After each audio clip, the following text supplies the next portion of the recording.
Hello everyone. Welcome to Mr. Midnight True Crime Stories. I am here to help you today. I know you use this video to fall asleep. So before that, like the video and subscribe to the channel. Also, where are you from and what time are you watching? Now get comfortable and relax. Tonight, I want to take you somewhere you might not expect. Not to a dark alley or a crime scene photographed in black and white, but to a place where faith was supposed to matter most.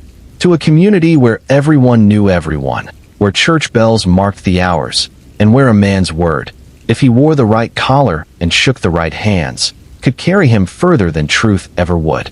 I want to take you to Indiana in 1889, to a town called Crawfordsville, and to the farming community of Shawnee Mound that surrounded it. A place where the land rolled gently, where corn grew tall in summer, and where, beneath the surface of Sunday hymns and Masonic handshakes, something terrible was taking root. This is a story about trust, about how we give it, sometimes too freely, to people who know exactly how to perform goodness without ever feeling it. It is a story about a woman named Hattie, who tried to be heard and could not make herself loud enough. And it is a story about a man named William Pettit, a preacher, a mason, a husband, who understood that in a world built on reputation, the appearance of virtue mattered far more than virtue itself. What happened in Shawnee Mound in the summer of 1889 would become one of the most infamous murder cases in Indiana history. But it did not start with poison. It started years earlier, with choices made quietly, with lies told smoothly, with a marriage that died long before anyone thought to save it. And it started, as so many tragedies do, with a community that believed what it wanted to believe, until the truth became impossible to ignore. So let us begin where all stories like this must begin. Not with the crime, but with the people. Not with the ending, but with the ordinary days that came before, when everything still seemed possible, when Hattie Pettit still believed her husband might change, and when William Pettit still believed he could have everything he wanted without ever having to pay for it. Crawfordsville, Indiana, in the late 19th century, was a town that took itself seriously. It was not a frontier outpost, raw and lawless, nor was it a sleepy backwater content to let the world pass it by. It was a place with aspirations, a county seat with brick buildings and gas streetlights, with Wabash College lending it an air of culture and learning, and with enough industry, enough commerce, enough self-regard to believe it mattered. The people of Crawfordsville read newspapers, attended lectures, joined societies. They believed in progress, in education, in the civilizing power of institutions. And no institution mattered more, in the daily lives of the people, than the church. Religion in rural Indiana was not a private affair. It was public, visible, woven into the fabric of social life.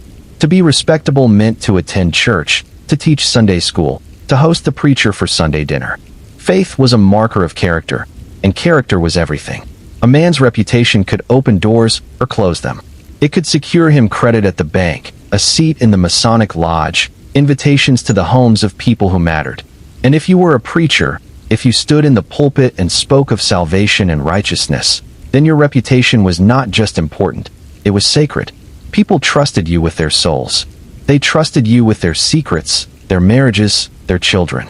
They trusted you because they had to, because the whole structure of their moral universe required that a man of God be what he claimed to be. Shawnee Mound, the farming community just outside Crawfordsville, was even more tightly knit. Out there, away from the bustle of town, families had lived on the same land for generations. They knew each other's business, attended the same churches, married into each other's families. It was a world of long memories and firm judgments, where a scandal could follow you for life, and where forgiveness, if it came at all, came slowly. But it was also a world that wanted to believe in goodness, that wanted to trust its leaders, that wanted to think the best of people until given overwhelming reason to think otherwise. Into this world came William F. Pettit. He arrived in Shawnee Mound in the mid-1880s as a Methodist circuit preacher, a man in his early 30s with a commanding presence. He was tall, well over 6 feet, with a strong build and a voice that carried. When he preached, people listened. He had that quality some men possess, a kind of magnetism, an ability to fill a room just by entering it.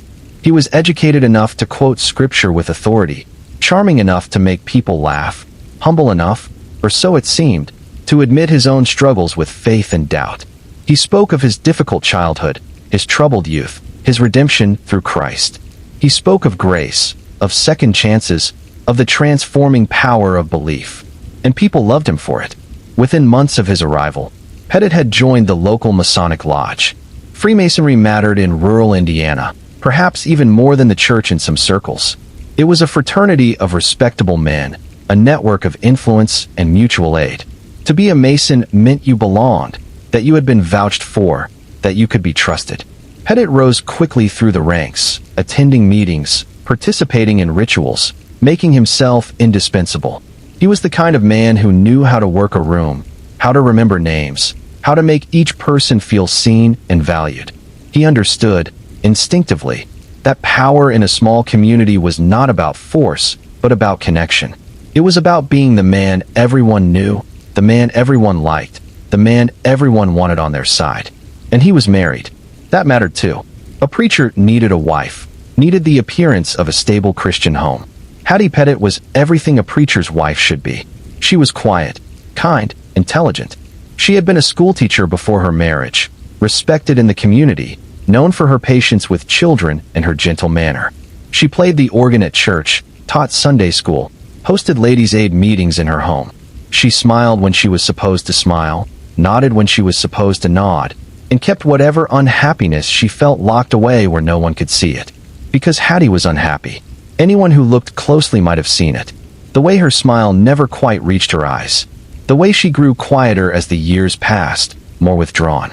The way she sometimes flinched when her husband raised his voice. But most people did not look closely. They saw what they expected to see. A devoted wife, a good Christian woman, standing dutifully beside her husband as he built his career, his reputation, his future. What they did not see were the private conversations Hattie had with other ministers, men she trusted, men she hoped might help. She told Reverend Hickman, a fellow Methodist preacher and a kind man, that her marriage was not what it appeared.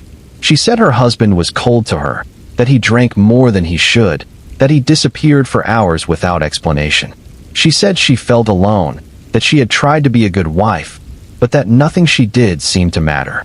Reverend Hickman listened. He counseled patience, prayer, submission. He believed, as so many did, that marriage was sacred, that divorce was unthinkable, that a woman's duty was to endure, to hope, to trust that God would soften her husband's heart in time. Hattie tried. She prayed. She waited. She buried her loneliness beneath a facade of normalcy and hoped that someday, somehow, things would change. But William Pettit was not thinking about his wife. He was thinking about his future. He was thinking about advancement, about influence, about the life he believed he deserved. And he was thinking about a woman named Clemmy Whitehead. Clemmy was a widow, and she was wealthy. Her late husband, David Mahari, had been one of the largest landowners in the county, a man whose property stretched for miles, whose barns were full, whose name commanded respect. When he died, he left everything to Clemmy, and she managed it shrewdly, competently, without needing a man to tell her what to do. She was in her 40s, still handsome, still vigorous, and she had no intention of fading into the background of widowhood. She was active in the church, active in the community, and she had a mind of her own. She also had a past. There were whispers, quiet but persistent, that Clemmy had not always been faithful during her marriage. There was talk of an affair with a man named Septimus Fata, talk of impropriety, talk of scandal hushed up for the sake of the family's reputation. But nothing had ever been proven, and in the absence of proof, people chose to forget. Clemmy was too important, too wealthy, too useful to the church and the community to be cast aside over rumors. When David Mahari fell ill in the final months of his life, it was William Pettit who came to the house to pray with him, to comfort him, to help him prepare for the end. It was Pettit who sat at Mahari's bedside, listening to the old man's fears and regrets, offering words of consolation. And it was Pettit who helped Mahari revise his will, who brought the lawyer, who witnessed the signing, who made sure everything was in order. No one thought anything of it at the time. A preacher helping a dying man make peace with God, helping him put his affairs in order, that was what preachers did. But later, much later, people would remember. They would remember how often Pettit was at the Mahari house in those final months. They would remember how familiar he seemed with Clemmy, how comfortable in her presence. They would remember the way she looked at him, the way he looked at her, and they would wonder when it started, when the kindness of a minister crossed the line into something else. David Mahari died in early 1889, and the funeral was everything it should have been. Pettit delivered the eulogy, spoke of a life well lived, of faith rewarded, of reunion in heaven. Clemmy sat in the front pew, veiled and solemn, the picture of grief. And then the mourners went home, and life went on, and Pettit began visiting the Mahari house even more frequently than before. He said he was helping Clemmy with estate matters. He said he was providing spiritual support during her time of bereavement.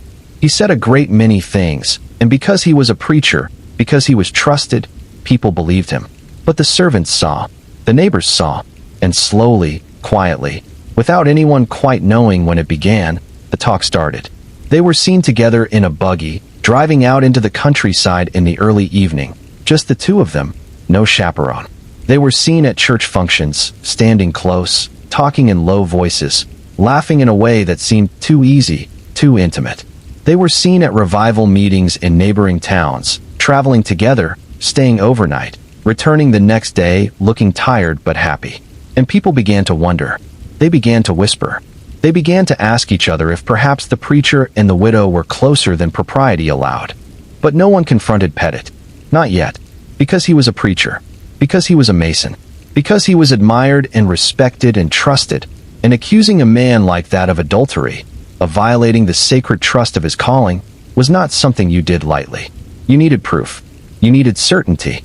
And all they had were glimpses, fragments, the uneasy feeling that something was wrong. Hattie knew. Of course she knew. A wife always knows. She saw the way her husband's mood lifted when he was going to see Clemmy. She saw the way he grew irritable and distant when he was home. She heard the excuses, the explanations, the smooth reassurances that it was all perfectly innocent, that she was imagining things, that she was being unreasonable. And she tried to believe him, because what else could she do? Where else could she go? Divorce was unthinkable. Her family was far away. She had no money of her own, no means of supporting herself. She was trapped, and she knew it, and the knowledge of her own helplessness must have been almost as unbearable as the betrayal itself. She went to Reverend Hickman again. This time, she did not speak in generalities. She told him she believed her husband was unfaithful. She told him about the buggy rides, the late nights, the coldness at home. She begged him to intervene, to speak to Pettit, to do something. Hickman was troubled. He believed Hattie. He had always believed her. But he also knew how dangerous it was to accuse a fellow minister without proof. He promised to speak to Pettit, to counsel him, to remind him of his duties as a husband and a man of God. When Hickman confronted Pettit, the response was exactly what you would expect. Pettit was outraged. He denied everything. He said the accusations were baseless, malicious, the product of small minds and idle gossip. He said his relationship with Clemmy Whitehead was entirely proper, that he was helping her as any minister would help a grieving widow, and that anyone who suggested otherwise was attacking not just him, but the integrity of the church itself. He was so convincing, so indignant, so utterly certain of his own righteousness, that Hickman found himself almost apologizing. Almost, but not quite, because Hickman was a good man, and he knew what he had seen in Hattie's eyes, and he could not quite bring himself to believe Pettit's denials, no matter how forcefully they were delivered. But what could he do? He had no authority over Pettit. They were both circuit preachers, both answerable to the bishop, both supposedly equals in the eyes of the church. He could not force Pettit to change his behavior. He could not force Clemmy to send him away. All he could do was watch, and wait, and hope that somehow, before it was too late, one of them would come to their senses. They did not. If anything, the affair grew more reckless, more open. In June of 1889, Hattie left Crawfordsville. She went to visit family in New York, and everyone understood, without anyone saying it out loud, that she was running away. That she could not bear to stay in a town where everyone knew, where everyone whispered, where her humiliation was a subject of public speculation. She stayed away for weeks, and during that time, Pettit did not even pretend to miss her. He moved into the Mahari house. He slept there. He ate there. He lived there, with Clemmy, as if they were already married, as if Hattie had simply ceased to exist. The servants were scandalized. Ollie Reese, who worked in the Mahari household, would later testify that she saw them together in ways that left no doubt about the nature of their relationship. She saw them embrace. She heard them talk about the future, about marriage, about the life they would have together once Hattie was gone. Gone. Not divorced. Not separated. Gone. And Ollie, young and frightened and utterly powerless, said nothing. Because who would believe a servant over a preacher? Who would take her word against his? So she kept her silence, and she watched, and she remembered everything. By the time Hattie returned in early July, the affair was no longer a rumor. It was a fact, known to nearly everyone in Shawnee Mound, discussed in hushed tones in parlors and general stores, a scandal so brazen that even the most charitable interpretations had worn thin. Hattie came home to a marriage that was dead in everything but name, to a husband who barely acknowledged her presence, to a community that pitied her but could not help her. She came home to a house that did not feel like home, to a man who did not want her, and to a future that must have seemed impossibly bleak. She had been home for 5 days when she fell ill. At first, it seemed like nothing serious. A stomach complaint, nausea, weakness. Dr. Yeager, the family physician, was called. He examined her, asked questions, and diagnosed malaria. It was a common enough ailment in Indiana in the summer, when the heat and the humidity bred mosquitoes by the thousands. Rest, he said. Fluids. She would recover in a few days. But she did not recover. She got worse. The nausea became violent. She could not keep food down. She could not sleep. She complained of terrible pains in her stomach, pains that came in waves, that left her doubled over, gasping. Dr. Yeager came back. He was puzzled. The symptoms did not quite fit malaria, but he could not think what else it might be. He prescribed more rest, different medicines, and he told Pettit to keep a close eye on her. Pettit did not keep a close eye on her. He was hardly ever in the house, and when he was there, he seemed distant, distracted, almost annoyed by the inconvenience of his wife's illness. It was Clemmy Whitehead who came to nurse Hattie. Clemmy who sat by her bedside, who brought her water, who held the basin when she vomited. Clemmy, the woman who was sleeping with Hattie's husband, caring for her as she lay dying. The cruelty of it, the sheer audacity, is almost unbearable to contemplate. But Hattie trusted her. Hattie, sick and weak and desperate, trusted the woman who was helping to kill her. Because Hattie was being poisoned. Slowly, deliberately, methodically. The symptoms she was experiencing, the violent nausea, the convulsions, the agonizing pain, were the symptoms of strychnine poisoning. And someone was giving it to her, dose by dose, over the course of 5 days, watching her suffer, waiting for her to die. On the 3rd day of Hattie's illness, the convulsions began. They started in the evening, after she had tried to take a little broth that Clemmy had prepared for her. She complained that it tasted bitter, but she drank it anyway, because she was thirsty, because she wanted to believe she was getting better, because what choice did she have? Within an hour, her body went rigid. Her back arched. Her muscles contracted with such force that those who witnessed it said it looked as if she were being pulled apart from the inside. Her jaw locked. Her eyes rolled back. She could not speak, could not scream, could only make terrible choking sounds as her body betrayed her again and again. Dr. Yeager was called again. By now, even he was beginning to suspect that this was not malaria. But he did not say the word poison. Not yet. Perhaps he did not want to believe it. Perhaps he could not imagine that anyone in this house, this respectable Christian household, would do such a thing. Or perhaps he was simply afraid of the consequences of speaking such an accusation aloud. So he said he did not know what was wrong. He said he would consult with other physicians. He said they should pray. The convulsions subsided after a few hours, leaving Hattie exhausted, barely conscious. Her pulse was weak, her breathing shallow. She drifted in and out of awareness, and when she was awake, she was confused, disoriented. She asked for William. She asked where he was, why he was not with her. The servants exchanged glances, but said nothing. What could they say? That he was downstairs, talking with Clemmy? That he seemed more concerned about his own reputation than his wife's suffering? That he had already begun to speak of her in the past tense, as if she were already gone? On the 4th day, Hattie rallied briefly. She was able to sit up, to take a little water. For a few hours, it seemed as if she might survive, as if whatever terrible thing had gripped her was loosening its hold. Dr. Yeager allowed himself a moment of hope. Perhaps he had been wrong. Perhaps it was some strange variant of malaria, something unusual but not sinister. Perhaps she would recover after all. But that evening, the convulsions returned, worse than before. This time, they lasted longer. This time, Hattie's body could not endure them. Her heart, already weakened by days of suffering, began to fail. Dr. Yeager knew she was dying. He could see it in the color of her skin, in the faintness of her pulse, in the way her breathing became more labored with each passing minute. He told Pettit to send for the family, to prepare for the worst. Pettit sent a telegram. He composed it carefully, choosing words that would convey the necessary information without revealing too much. He said Hattie was gravely ill.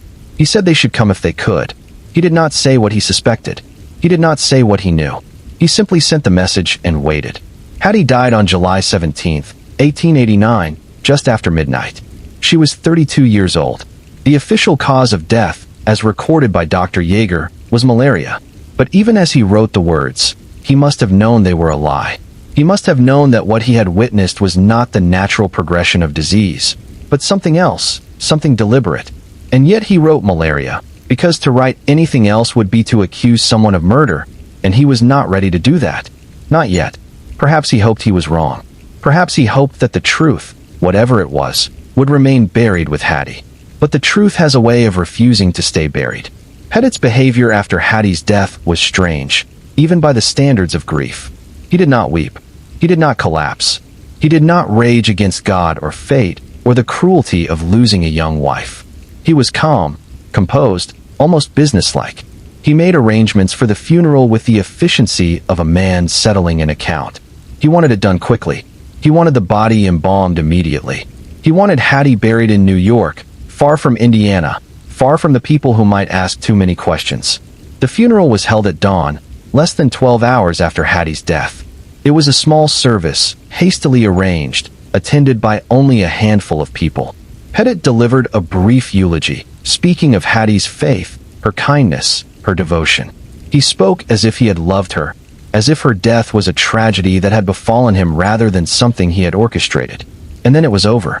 The coffin was loaded onto a train bound for New York, and Hattie left Crawfordsville forever, sealed in a casket, embalmed so thoroughly that no one would think to question what had killed her. But people were already questioning. The servants had talked. Ollie Reese had told her friends what she had seen, what she had heard, and the story had spread. The neighbors had noticed the hurried funeral, the lack of public mourning, the way Pettit seemed almost relieved rather than grief-stricken. The ministers, men like Reverend Hickman who had known Hattie, who had heard her confessions, who had tried to help her, they remembered.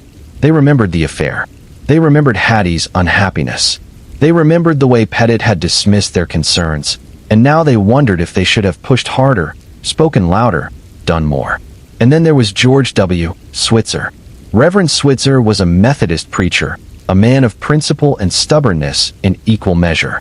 He had known Pettit for years, had served with him on church committees, had watched him rise through the ranks of the ministry. He had never liked him. There was something about Pettit that had always struck Switzer as false, as performative. The charm was too smooth. The humility was too calculated. The piety was too convenient. Switzer had kept his suspicions to himself, because suspicion was not proof, and because he believed in giving people the benefit of the doubt. But when Hattie died, when he heard the circumstances of her death, when he learned of the hasty funeral and the immediate burial, his suspicions hardened into certainty. Switzer began to ask questions. He spoke to the servants. He spoke to the neighbors. He spoke to Dr. Yeager, who admitted, reluctantly, that he had doubts about the diagnosis of malaria. He spoke to other ministers who had known Hattie, who had heard her fears, who had failed to protect her. And the more Switzer learned, the more convinced he became that Hattie Pettit had been murdered, and that her husband and Clemmy Whitehead were responsible. But knowing something and proving it were two different things. Hattie was buried in New York. The body was embalmed. There was no evidence, no autopsy, no confession. All Switzer had were rumors, suspicions, the testimony of servants who could be dismissed as unreliable. He needed more. He needed something that could not be explained away, something that would force the authorities to act. So he waited. He watched. He kept notes. And he began writing letters. The letters were unsigned, but everyone knew who had written them. They were sent to newspapers, to church officials, to prominent citizens in Crawfordsville. They detailed the affair between Pettit and Clemmy Whitehead. They described Hattie's suffering, her complaints to ministers, her sudden and suspicious death. They asked why no one had investigated, why the body had been rushed out of state, why a man of God was being allowed to commit murder without consequence. The letters were inflammatory, accusatory, and impossible to ignore. The response was swift and divided. Some people were outraged at Switzer for spreading gossip, for attacking a grieving widower, for besmirching the reputation of a minister. Others were outraged at Pettit, at the thought that he might have killed his wife, at the realization that they had been deceived. The town split into factions. There were those who believed Pettit was innocent, who insisted that the affair had been exaggerated or fabricated, who demanded proof before they would condemn a man. And there were those who believed he was guilty, who pointed to the affair, the hasty funeral, the suspicious death, and said that where there was smoke, there was fire. Pettit fought back. He wrote letters of his own, defending his character, insisting on his innocence, accusing Switzer of malicious slander. He preached sermons about forgiveness, about the dangers of gossip, about the persecution of the righteous. He reminded people of his years of service, his reputation, his standing in the community. He said that he and Clemmy had been friends, nothing more, that their relationship had been misinterpreted by small minds and jealous hearts. He said that Hattie had died of malaria, that Dr. Yeager had said so, that there was no evidence of anything else. He said that he was being destroyed by lies, that his ministry was being ruined, that his very life was in danger from a mob whipped into frenzy by a vindictive man with a personal grudge. And for a while, it seemed as if he might succeed. Pettit was a persuasive man, a skilled orator, and he knew how to appeal to people's better angels, to their sense of fairness, to their reluctance to believe the worst without proof. He had allies, powerful allies, men in the church and the Masonic Lodge who owed him favors, who valued loyalty over truth. They rallied to his defense, wrote editorials in his support, pressured Switzer to stop his campaign. But Switzer would not stop. He could not.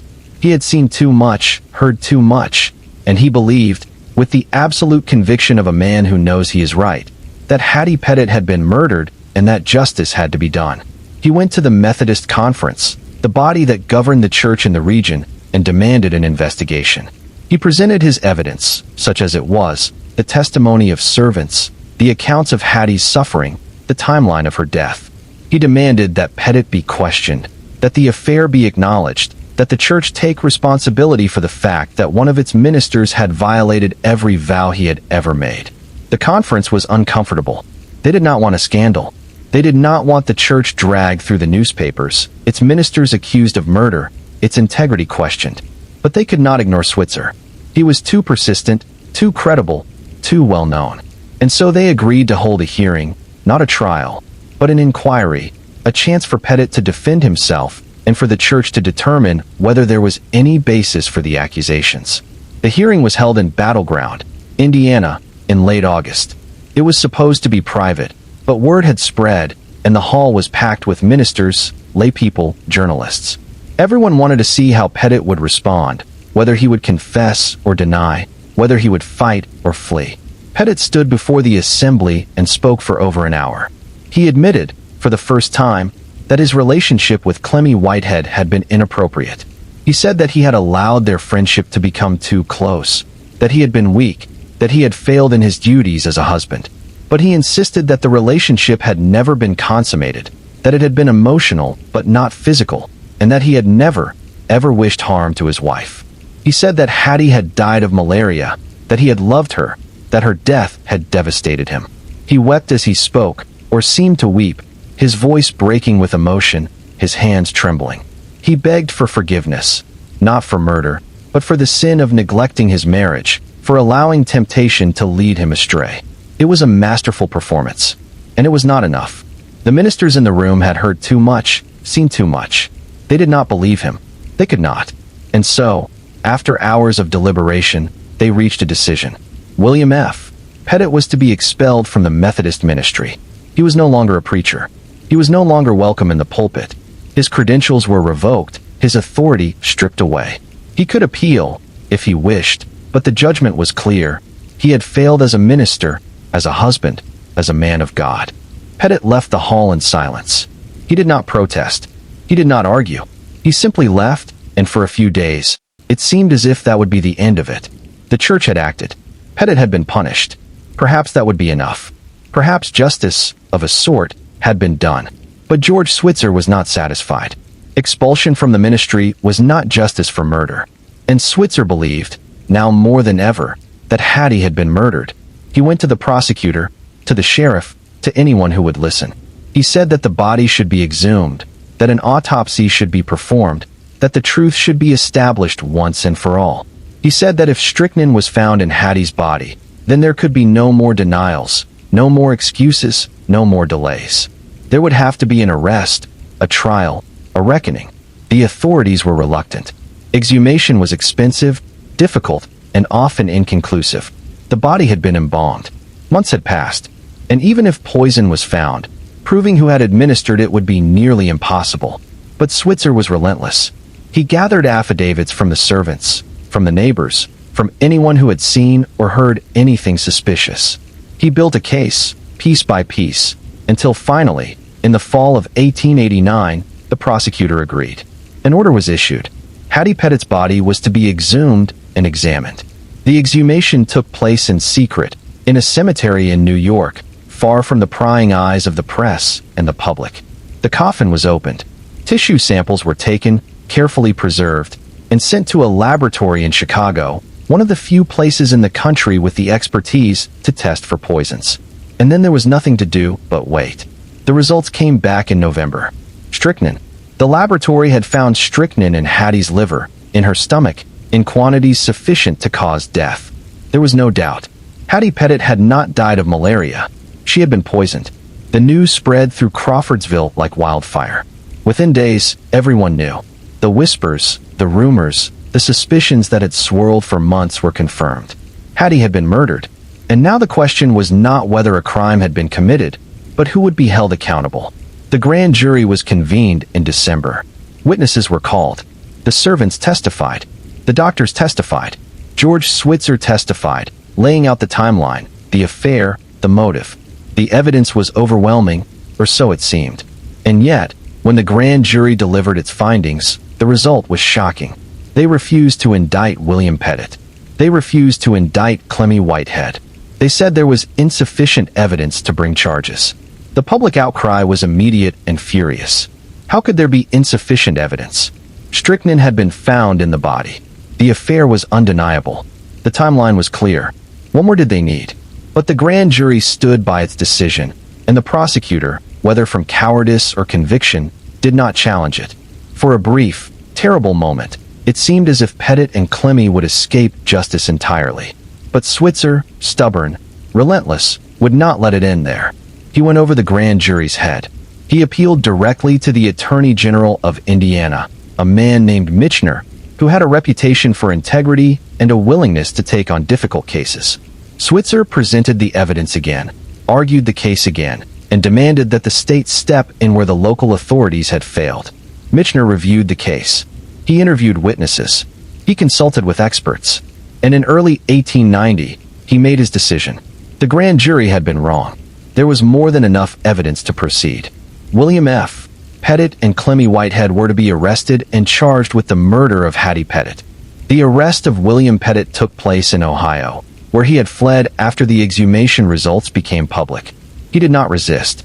He did not protest his innocence.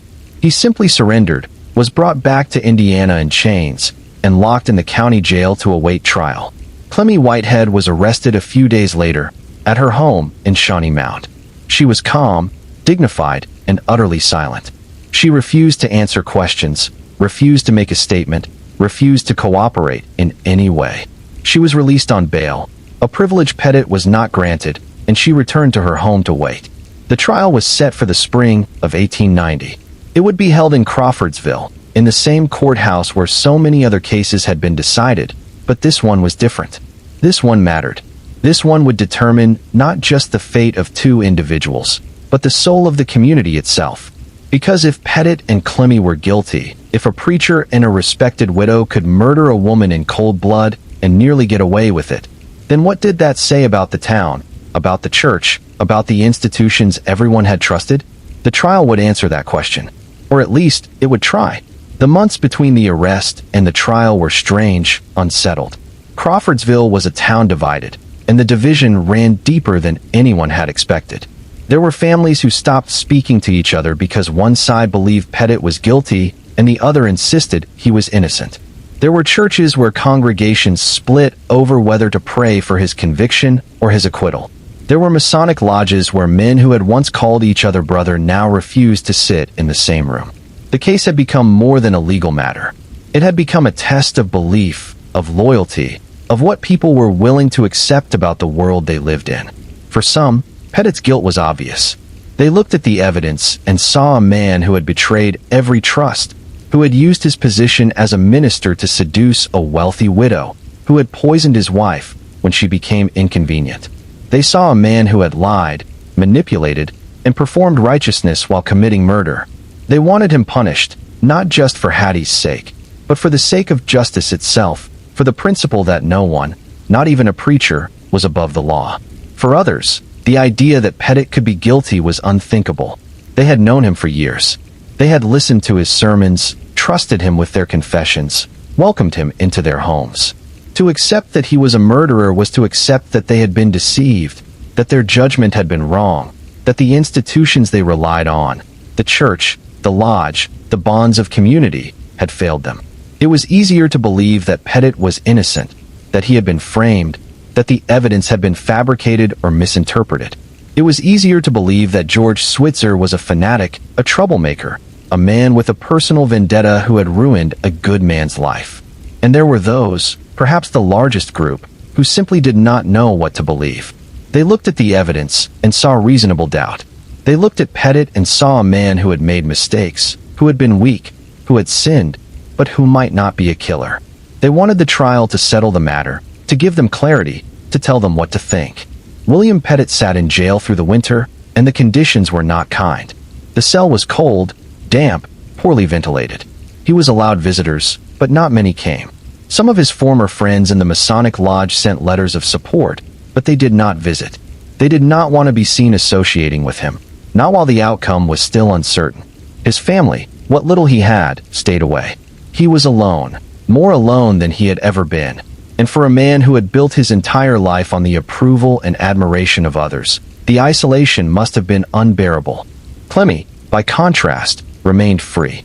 She lived in the Mahari house, surrounded by her wealth, her land, her reputation. She did not speak to the press. She did not attend church. She did not appear in public unless absolutely necessary. She simply waited, silent and inscrutable, and the town speculated endlessly about what she was thinking, what she was feeling, whether she felt any guilt at all. The trial began on April 14, 1890. The courthouse was packed. Every seat in the gallery was filled, and those who could not get inside crowded around the doors and windows, straining to hear. Journalists from across the state were there, taking notes, sending dispatches by telegraph. Even Lew Wallace, the famous author of Ben-Hur and a former governor of Indiana, attended some of the sessions, curious to see how the drama would unfold. It was the trial of the decade, and everyone knew it.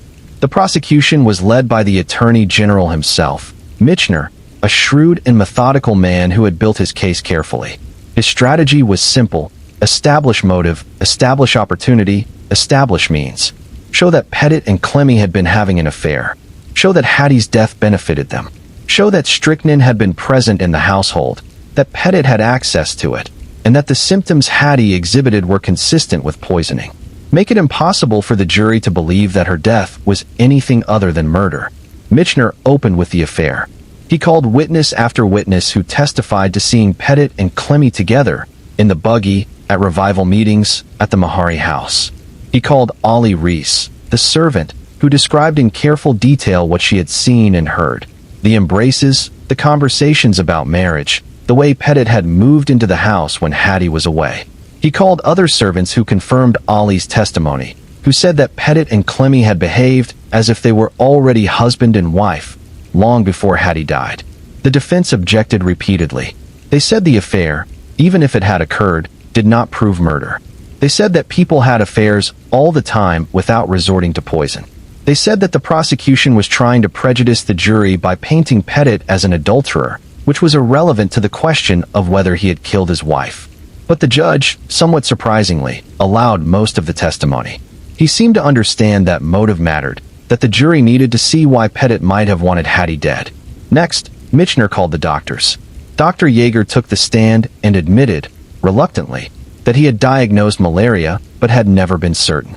He described Hattie's symptoms, the convulsions, the vomiting, the pain, and he acknowledged that they were consistent with strychnine poisoning. He admitted that he had been troubled by the case, that he had suspected something was wrong, but that he had not known what to do. His testimony was damaging, not because it proved Pettit's guilt, but because it destroyed the defense's claim that Hattie had died of natural causes. Then came the toxicologist from the Chicago laboratory, a man named Haynes, who explained how he had tested the tissue samples from Hattie's body. He described the chemical processes he had used, the controls he had implemented, the certainty with which he could say that strychnine had been present. He said that the amount found was more than enough to cause death, that it could not have been accidental, that someone had deliberately administered a lethal dose. His testimony was dry, technical, but it was devastating. There was no longer any question about how Hattie had died. She had been poisoned. Michener then turned to the question of who had access to strychnine. He produced evidence that Pettit had attempted to purchase strychnine from a local pharmacist a few weeks before Hattie's death. The pharmacist, a man named Milligan, testified that Pettit had come into his shop and asked for strychnine, saying he needed it to kill rats. Milligan had refused to sell it to him without a witness, as the law required, and Pettit had left without the poison. But the attempt was enough to show that Pettit had been thinking about strychnine, that he had wanted it, that he had tried to obtain it. The defense argued that the attempt to purchase proved nothing. They said that Pettit had not actually bought strychnine, that he had complied with the law when told he needed a witness, and that there was no evidence he had obtained it from another source. But the damage was done. The jury had heard that Pettit had tried to buy the very poison that killed his wife, and no amount of legal argument could erase that fact from their minds. Michener also introduced testimony about a dog that had died on the Pettit property a few weeks before Hattie's death. The dog had exhibited symptoms similar to Hattie's, convulsions, vomiting, and had died within hours. Neighbors testified that they had seen Pettit dispose of the body quickly, without explanation. The implication was clear. Pettit had tested the poison on the dog to see how it worked, to determine the correct dosage, to make sure it would kill. The defense objected vehemently. They said the dog's death was irrelevant, that there was no proof it had been poisoned, that it could have died of any number of causes. But again, the judge allowed the testimony, and again, the jury listened, and the picture Michener was painting became clearer and more damning with each witness. Finally, Michener called witnesses to describe the days leading up to Hattie's death. He established a timeline. Hattie returned from New York on July 12th. She was healthy, or at least not seriously ill, when she arrived. By July 13th, she was complaining of nausea. By July 14th, she was bedridden. By July 15th, she was convulsing. By July 17th, she was dead. 5 days. And during those 5 days, Pettit had been in the house. Clemmy had been in the house. Both of them had access to Hattie's food, her water, her medicine. Both of them had opportunity. Michener did not claim to know exactly when the poison had been administered or by whom. He did not need to. He simply needed to show that it had been possible, that the two people with the strongest motive had also had the means and the opportunity. He needed to show that Hattie's death was not an accident, not a tragedy, but a crime. And then it was the defense's turn. The defense strategy was to attack the credibility of the witnesses, to create reasonable doubt, and to suggest, without quite saying it outright, that there was a conspiracy against Pettit.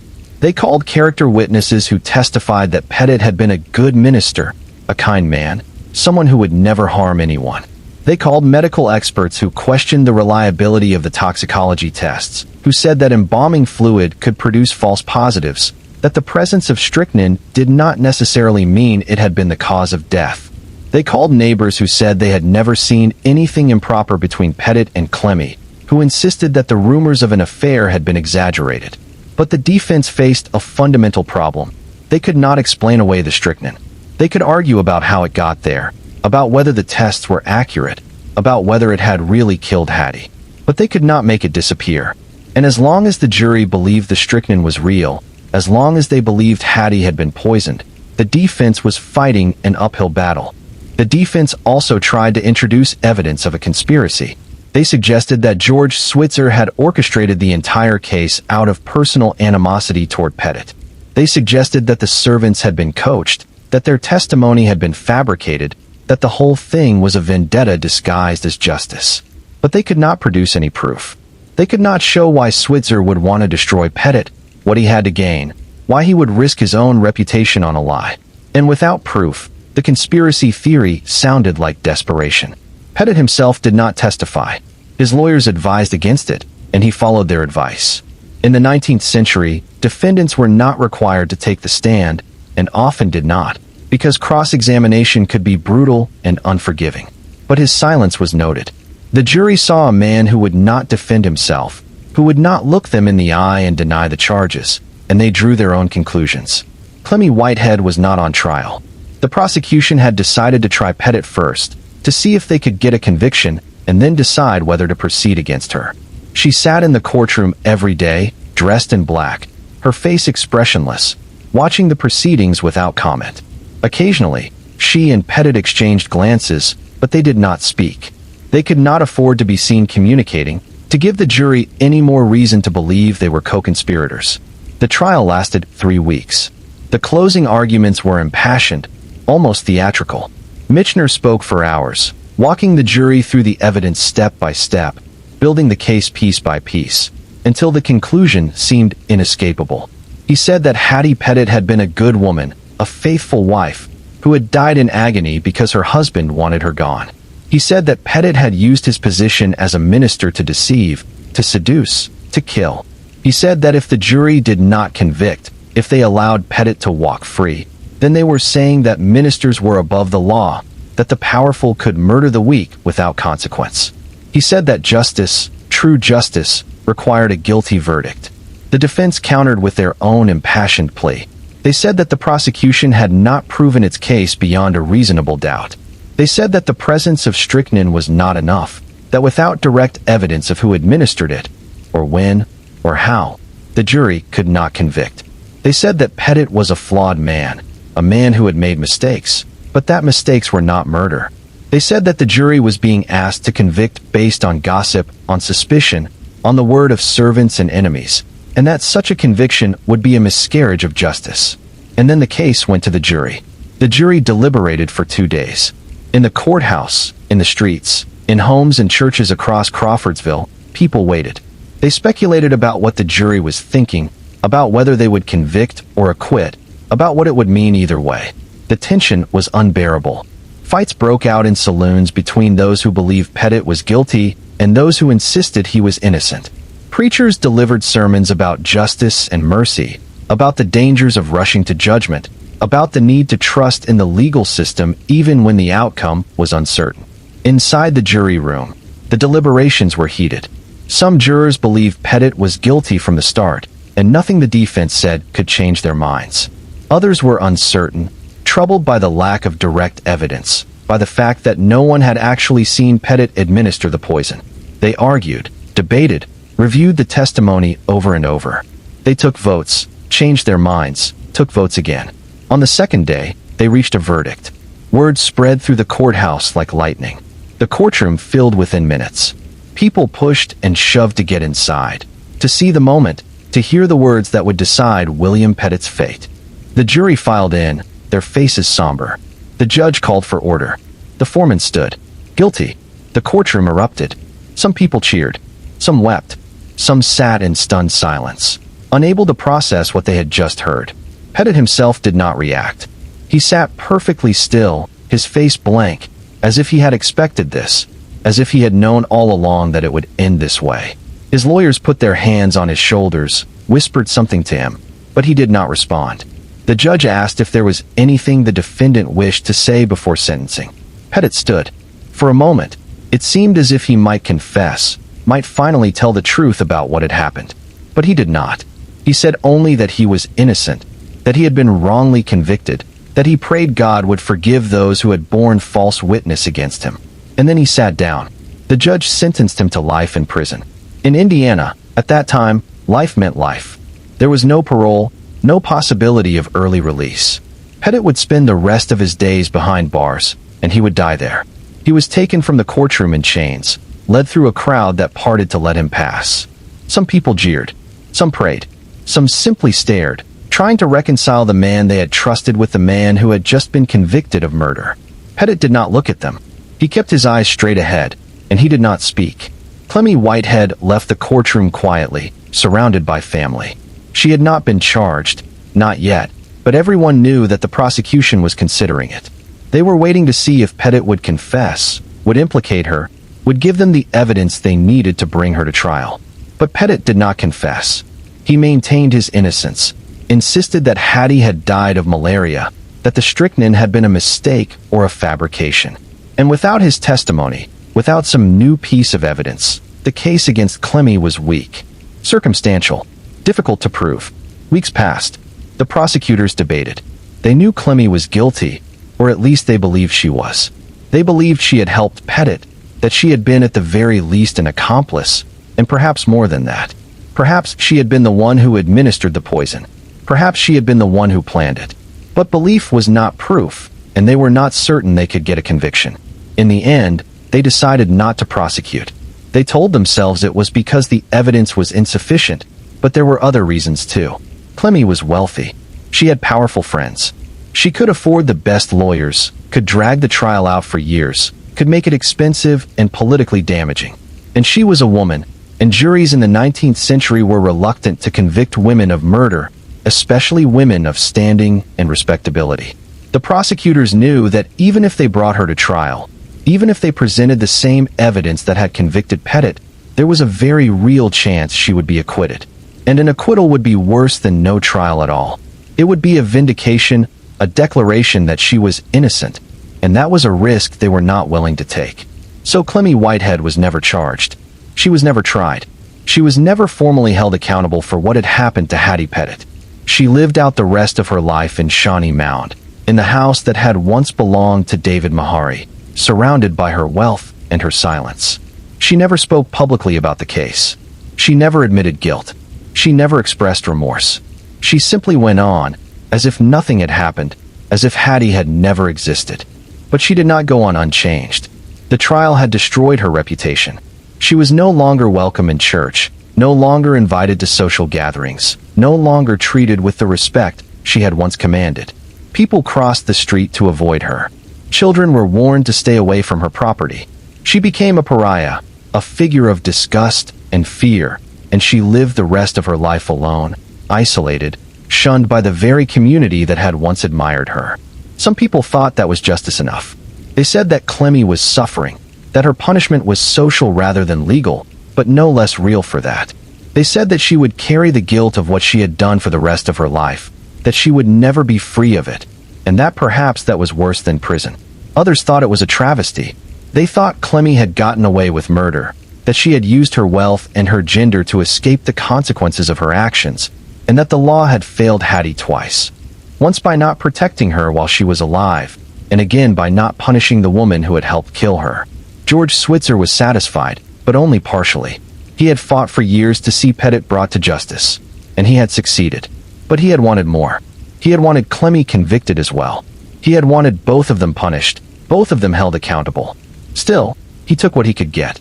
He had done what he set out to do. He had proven that Hattie had been murdered. He had forced the authorities to act. He had ensured that at least one person paid the price. And if that was not perfect justice, it was better than nothing.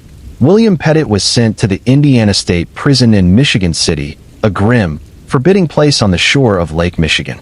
It was a hard prison, a place where men worked long hours in the quarry or the workshop, where discipline was harsh, and where mercy was scarce. Pettit was assigned to the workshop, where he made brooms and chairs, repetitive labor that left his hands raw and his mind numb. He did not adjust well to prison life. He was not a strong man physically, and the work exhausted him. He was not a sociable man, and he made few friends among the other inmates. He kept to himself, spoke little, and spent his evenings reading the Bible in his cell, perhaps seeking forgiveness, perhaps seeking some way to make sense of what had happened to him. He maintained his innocence. He wrote letters to friends, to former colleagues in the ministry, to anyone who might listen, insisting that he had been wrongly convicted, that he was a victim of conspiracy and prejudice. Some people believed him. Some people wrote back, offering sympathy and support. But most people had moved on. The trial was over. Pettit was in prison. Hattie was dead. And the world had other concerns. Pettit's health declined rapidly. The prison was damp and cold, and the conditions aggravated a lung condition he had developed. He began coughing, first occasionally, then constantly. He lost weight. His strength failed. The prison doctor diagnosed tuberculosis, a death sentence in the 19th century, and there was nothing to be done but wait. Pettit's lawyers filed an appeal. They argued that the trial had been unfair, that the judge had allowed too much prejudicial testimony, that the jury had been swayed by emotion rather than evidence. They asked for a new trial, or at least a reduction in sentence. The appeal made its way slowly through the courts, and for a while, Pettit allowed himself to hope. He thought that perhaps he would be freed, that he would be vindicated, that he would be able to start over somewhere far from Indiana, somewhere no one knew his name. But the appeal was denied. The court ruled that the trial had been fair, that the evidence had been sufficient, and that the conviction would stand. Pettit received the news in his cell, alone, and whatever hope he had been clinging to died with it. He lasted a few more months. The tuberculosis consumed him slowly, painfully. He grew weaker, thinner, until he could barely stand. He stopped eating. He stopped writing letters. He simply lay in his bunk, staring at the ceiling, waiting for the end. William F. Pettit died on November 3, 1891, less than 2 years after his conviction. He was 36 years old. The official cause of death was tuberculosis, but in a deeper sense, he died of his own choices, of the lies he had told, of the trust he had betrayed, of the life he had taken. He was buried in the prison cemetery, in an unmarked grave, and no one came to mourn him. Back in Crawfordsville, the news of Pettit's death was met with mixed reactions. Some people said it was justice, that he had gotten what he deserved, that God had punished him even if the law had not been able to execute him. Others said it was tragic, that he had died before he could prove his innocence, before he could clear his name. And some people said nothing at all, because they had already forgotten him, because the scandal was old news, because life had moved on. Hattie Pettit was buried in New York, far from Indiana, in a quiet cemetery where no one visited her grave. She had no children to remember her, no close family to keep her memory alive. She was simply gone, erased from the world as if she had never been. And only a few people like George Switzer, people who had known her, who had heard her voice, who had seen her suffer, remembered that she had ever existed. Clemmy Whitehead lived for many more years. She never remarried. She never left Shawnee Mount. She managed her land, paid her taxes, and kept to herself. She grew old alone, and when she died, sometime in the early 20th century, her death was barely noticed. There was no grand funeral, no obituary in the newspaper, no public acknowledgement of her passing. She simply disappeared from the record, as Hattie had, and the world moved on. The Methodist Church tried to forget the scandal. They did not speak of Pettit, did not mention his name in their histories, did not acknowledge that one of their ministers had been convicted of murder. They wanted to put it behind them, to move forward, to rebuild their reputation. And for the most part, they succeeded. Within a generation, the Pettit case was a footnote, a story older people told to warn younger people about the dangers of trusting too easily. But the case did leave a mark. It changed the way people thought about ministers, about the assumption that a man of God was necessarily a good man. It made them more skeptical, more willing to question, more aware that appearances could be deceiving. And it raised questions that have never been fully answered, about justice, about power, about what happens when the institutions we trust fail us. Was justice served? In one sense, yes. Pettit was convicted. He spent the rest of his life in prison. He paid, if not with his life in the legal sense, then with his freedom, his health, his very existence. But in another sense, justice was incomplete. Clemmy Whitehead was never punished. She lived out her life in comfort, if not in happiness, and she never faced a jury, never had to answer for what she had done. And Hattie got nothing. No vindication. No peace. Just death, and the hope that somewhere, somehow, people would remember that she had mattered, that her life had meant something. The question that haunts the case, that has haunted it from the beginning, is this: Who really killed Hattie Pettit? Was it William, acting alone, driven by lust and greed and the desire to be free? Was it Clemmy, the woman with the most to gain, the woman who nursed Hattie through her final days, who had the opportunity, the means, the motive? Or was it both of them, working together, conspirators in the truest sense, bound by their affair and their guilt? We will never know for certain. Pettit never confessed. Clemmy never spoke. The evidence points to both of them, but it does not tell us who poured the poison into Hattie's cup, who watched her drink it, who stood by as she died in agony. It tells us that she was murdered, and it tells us who benefited, but it does not give us the one thing we most want: certainty. And perhaps that is the most unsettling part of the story. Not just that a woman was murdered, but that the full truth, the complete story of what happened in that house in July of 1889 will never be known. We can reconstruct the events, follow the evidence, draw our conclusions, but we cannot see into the hearts of the people involved. We cannot know what they were thinking, what they were feeling, what they told themselves to justify what they had done. All we can do is remember. Remember Hattie, who deserved better than the life she was given, better than the death she suffered.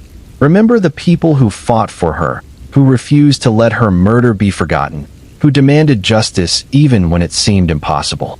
And remember the lesson, if there is one, that trust is a precious thing, and that it must be earned, not assumed, and that sometimes the people we trust the most are the ones who betray us most completely. The years after the trial brought changes to Crawfordsville, subtle at first, then more pronounced. The town that had once been so certain of itself, so confident in its institutions and its leaders, had been shaken. People were more cautious now, more skeptical. They looked at their ministers differently, wondered what private lives might lurk behind public piety. They questioned their own judgment, asked themselves how they could have been so easily deceived. Some became more devout, as if trying to reclaim the faith that had been tainted by scandal. Others drifted away from the church entirely, disillusioned by the revelation that evil could wear a clerical collar and speak in the language of salvation. The Masonic Lodge faced its own reckoning. Many members had supported Pettit throughout the trial, had vouched for his character, had insisted that a brother Mason could not possibly be a murderer. When the guilty verdict came down, they were forced to confront the fact that they had been wrong, that their loyalty had been misplaced, that their fraternity had been used as a shield by a man who understood how to exploit trust. Some members left the lodge in disgust. Others stayed but demanded reforms, insisted that character had to be judged by actions rather than words, that membership had to mean more than secret handshakes and ritual performances. The press, local and statewide, eventually moved on to other scandals, other crimes, other stories. But for years afterward, whenever a similar case arose, whenever a minister was accused of wrongdoing, whenever a respected figure fell from grace, someone would invoke the name Pettit. It became a cautionary tale, a reference point, a reminder that evil could hide in plain sight. George Switzer never stopped talking about the case. He gave lectures, wrote articles, corresponded with anyone interested in the details. He saw himself as a crusader for justice, and in many ways, he was.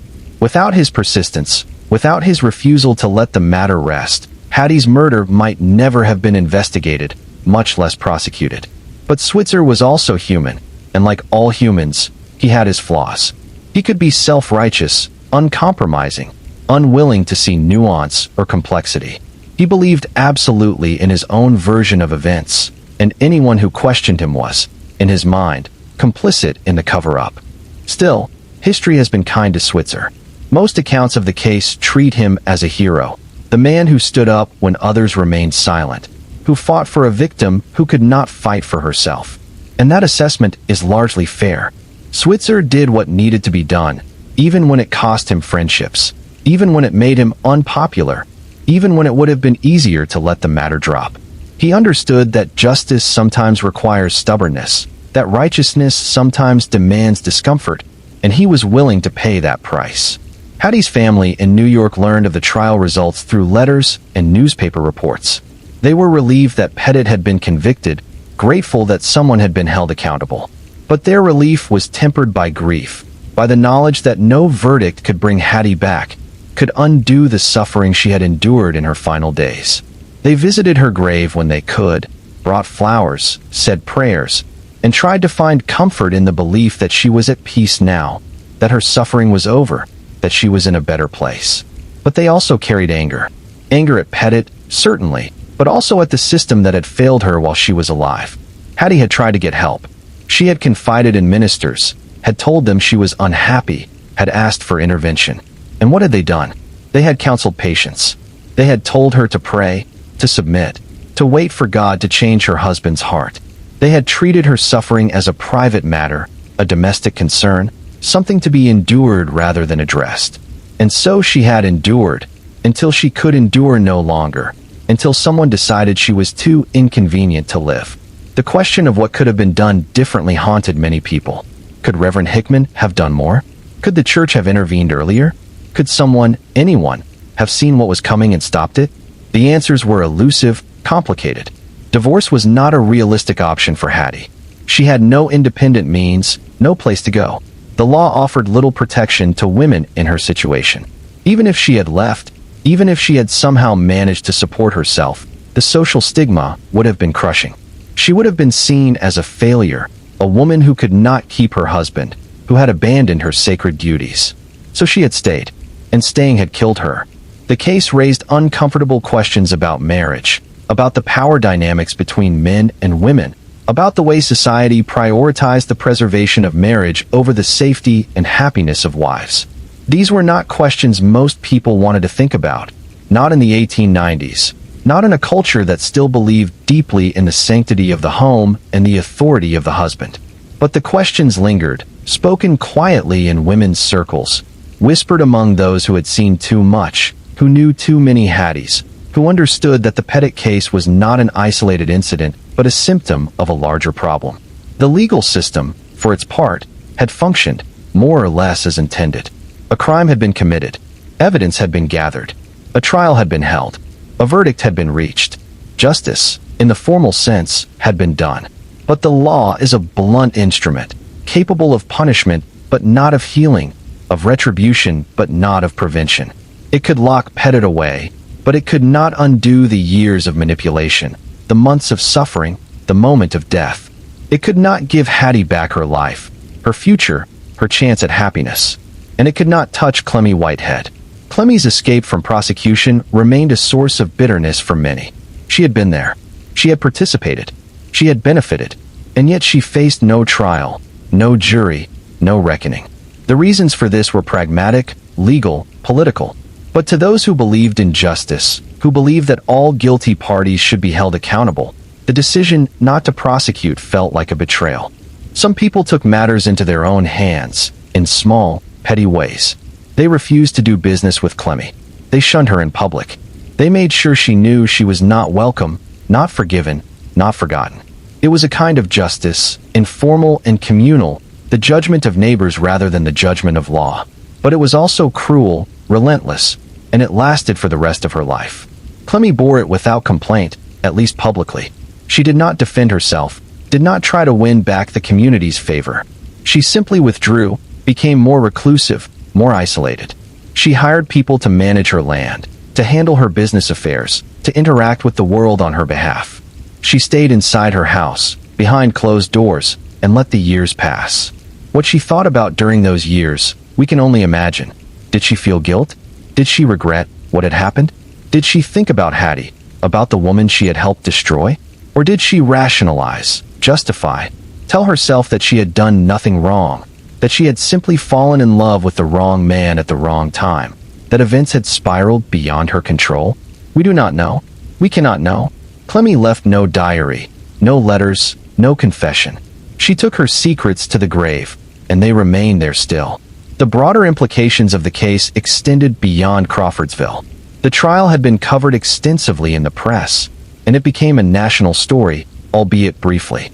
Newspapers across the country reported on the preacher who poisoned his wife, the widow who escaped justice, the small town torn apart by scandal. Editorials debated the morality of the death penalty, the reliability of toxicology, the role of the church in regulating the behavior of its ministers. The case became a reference point in legal textbooks, used to illustrate principles of evidence, motive, and reasonable doubt. But for all the attention it received, the case did not lead to any significant reforms. No laws were changed. No new protections were put in place for women in Hattie's position. The legal system continued to operate as it always had, sometimes delivering justice, sometimes failing to, depending on the circumstances, the evidence, the skill of the lawyers, the temperament of the jury. The church, too, continued largely unchanged. Ministers were still trusted, still revered, still given the benefit of the doubt. Scandals occurred, were dealt with quietly or not at all, and then were forgotten. The Pettit case was an anomaly, a moment when the facade cracked and the truth was revealed, but it did not fundamentally alter the way the church operated or the way congregations related to their leaders. In Shawnee Mound, life went on. Farmers planted and harvested. Children were born, grew up, married, had children of their own. The Mahari house stood empty for a time after Clemmy's death, then was sold, divided, repurposed. The church where Pettit had preached was torn down eventually, replaced by a newer building.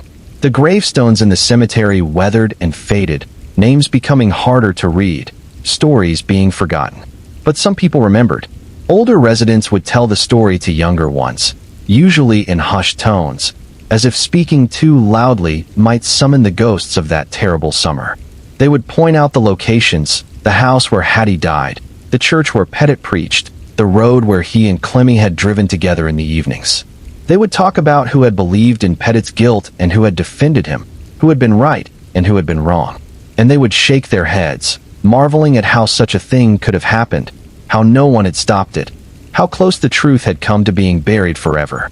The story became part of the town's identity, a dark chapter that could not be erased, a reminder that evil was not something that happened elsewhere, to other people, but something that could emerge in any community, from any person, given the right circumstances. It was a humbling realization, and an important one. For those interested in true crime, in the history of murder and justice, the Pettit case offers a wealth of material. It has all the elements of a classic crime story: motive, means, opportunity, betrayal, sex, religion, power. It has a victim who deserves sympathy, a villain who inspires outrage, and a complex supporting cast of witnesses, investigators, and bystanders. It has courtroom drama, forensic science in its infancy, and the spectacle of a community grappling with its own complicity. But it is also more than that. It is a story about how we construct trust, how we decide who to believe, how we balance skepticism with faith. It is a story about institutions, about the church and the law and the community, and about what happens when those institutions fail to protect the vulnerable. It is a story about gender, about the limited options available to women in the 19th century, about the ways marriage could trap and destroy. And it is a story about memory, about how we choose to remember or forget, about which stories we tell and which we allow to fade into silence. Hattie Pettit deserves to be remembered, not just as a victim, though she was that, but as a person. A woman with hopes and dreams and intelligence and kindness. A woman who tried to make her marriage work, who sought help when she needed it, who trusted the people around her to do the right thing. A woman who was failed by nearly everyone who should have protected her, and who paid for that failure with her life. William Pettit, too, deserves to be remembered, though not with sympathy. He was a man who understood the power of performance, who knew how to use faith and fellowship to manipulate and deceive. He was a man who wanted what he wanted and was willing to lie, to cheat, to kill to get it. He was charming and intelligent and utterly without conscience. And he represents a type of predator that still exists, that will always exist, as long as there are people willing to trust without verification, to believe without proof. Clemmy Whitehead is perhaps the most enigmatic figure in the story. Was she a co-conspirator, actively planning and executing Hattie's murder? Or was she a passive participant, complicit but not directly responsible? Did she administer the poison herself, or did she simply stand by while Pettit did it, offering encouragement, providing cover, benefiting from the outcome? We cannot say for certain. What we know is that she was there, that she had motive, that she had opportunity, and that she escaped justice. Whether that escape was fair or not, whether it was a failure of the legal system or a recognition of insufficient evidence, remains a matter of debate. And George Switzer, the man who refused to let the case die, who pushed and prodded and insisted until the truth could no longer be denied, he too deserves recognition. Not as a perfect man, not as someone without flaws, but as someone who understood that justice sometimes requires courage, that standing up for what is right is not always easy or popular, and that silence in the face of evil is itself a form of complicity. The Pettit case is not unique. Variations of it have played out countless times, in countless places, across centuries. A person in a position of trust betrays that trust. A vulnerable person is harmed or killed. The community is shocked, outraged, divided. The legal system struggles to respond. Some measure of justice is achieved, or it is not. And then life goes on, and the story becomes history, and eventually, if we are not careful, it is forgotten. But we should not forget. We should remember these stories, not because they are entertaining, though they can be, but because they teach us. They teach us about human nature, about the capacity for good and for evil that exists in all of us. They teach us about the importance of skepticism, of questioning authority, of not assuming that someone is virtuous simply because they claim to be. They teach us about the fragility of justice, about how easily it can be thwarted by power, by money, by social status. And they teach us about the importance of bearing witness, of speaking up, of refusing to let crimes be swept under the rug. In the decades that followed, as the 20th century dawned and Indiana transformed from a rural, agricultural state into a more industrial and urban one, the Pettit case gradually faded from public consciousness. New scandals emerged. New crimes captured the public's attention. The people who had lived through the events, who had attended the trial, who had known Hattie and Pettit and Clemmy personally, grew old and died, taking their memories with them. But the case was not entirely forgotten. Historians and criminologists occasionally revisited it, drawn by its dramatic elements and the questions it raised about justice and institutional failure. Local historians in Montgomery County, where Crawfordsville is located, preserved documents related to the case, trial transcripts, newspaper clippings, letters, photographs. These materials provide a window into a specific moment in time, a moment when a community confronted evil and had to decide how to respond. The trial transcript, in particular, is a valuable resource. It runs to hundreds of pages, documenting every question asked, every answer given, every objection raised. Reading it today, more than a century later, one is struck by how familiar it all seems. The legal strategies, the rhetorical flourishes, the attempts to manipulate the jury's emotions, these are timeless elements of criminal trials. The specific details have changed, forensic science has advanced, legal procedures have evolved, but the fundamental dynamics remain the same.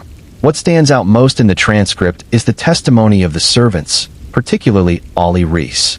Her account of what she saw and heard in the Mahari house is detailed, consistent, and deeply damning.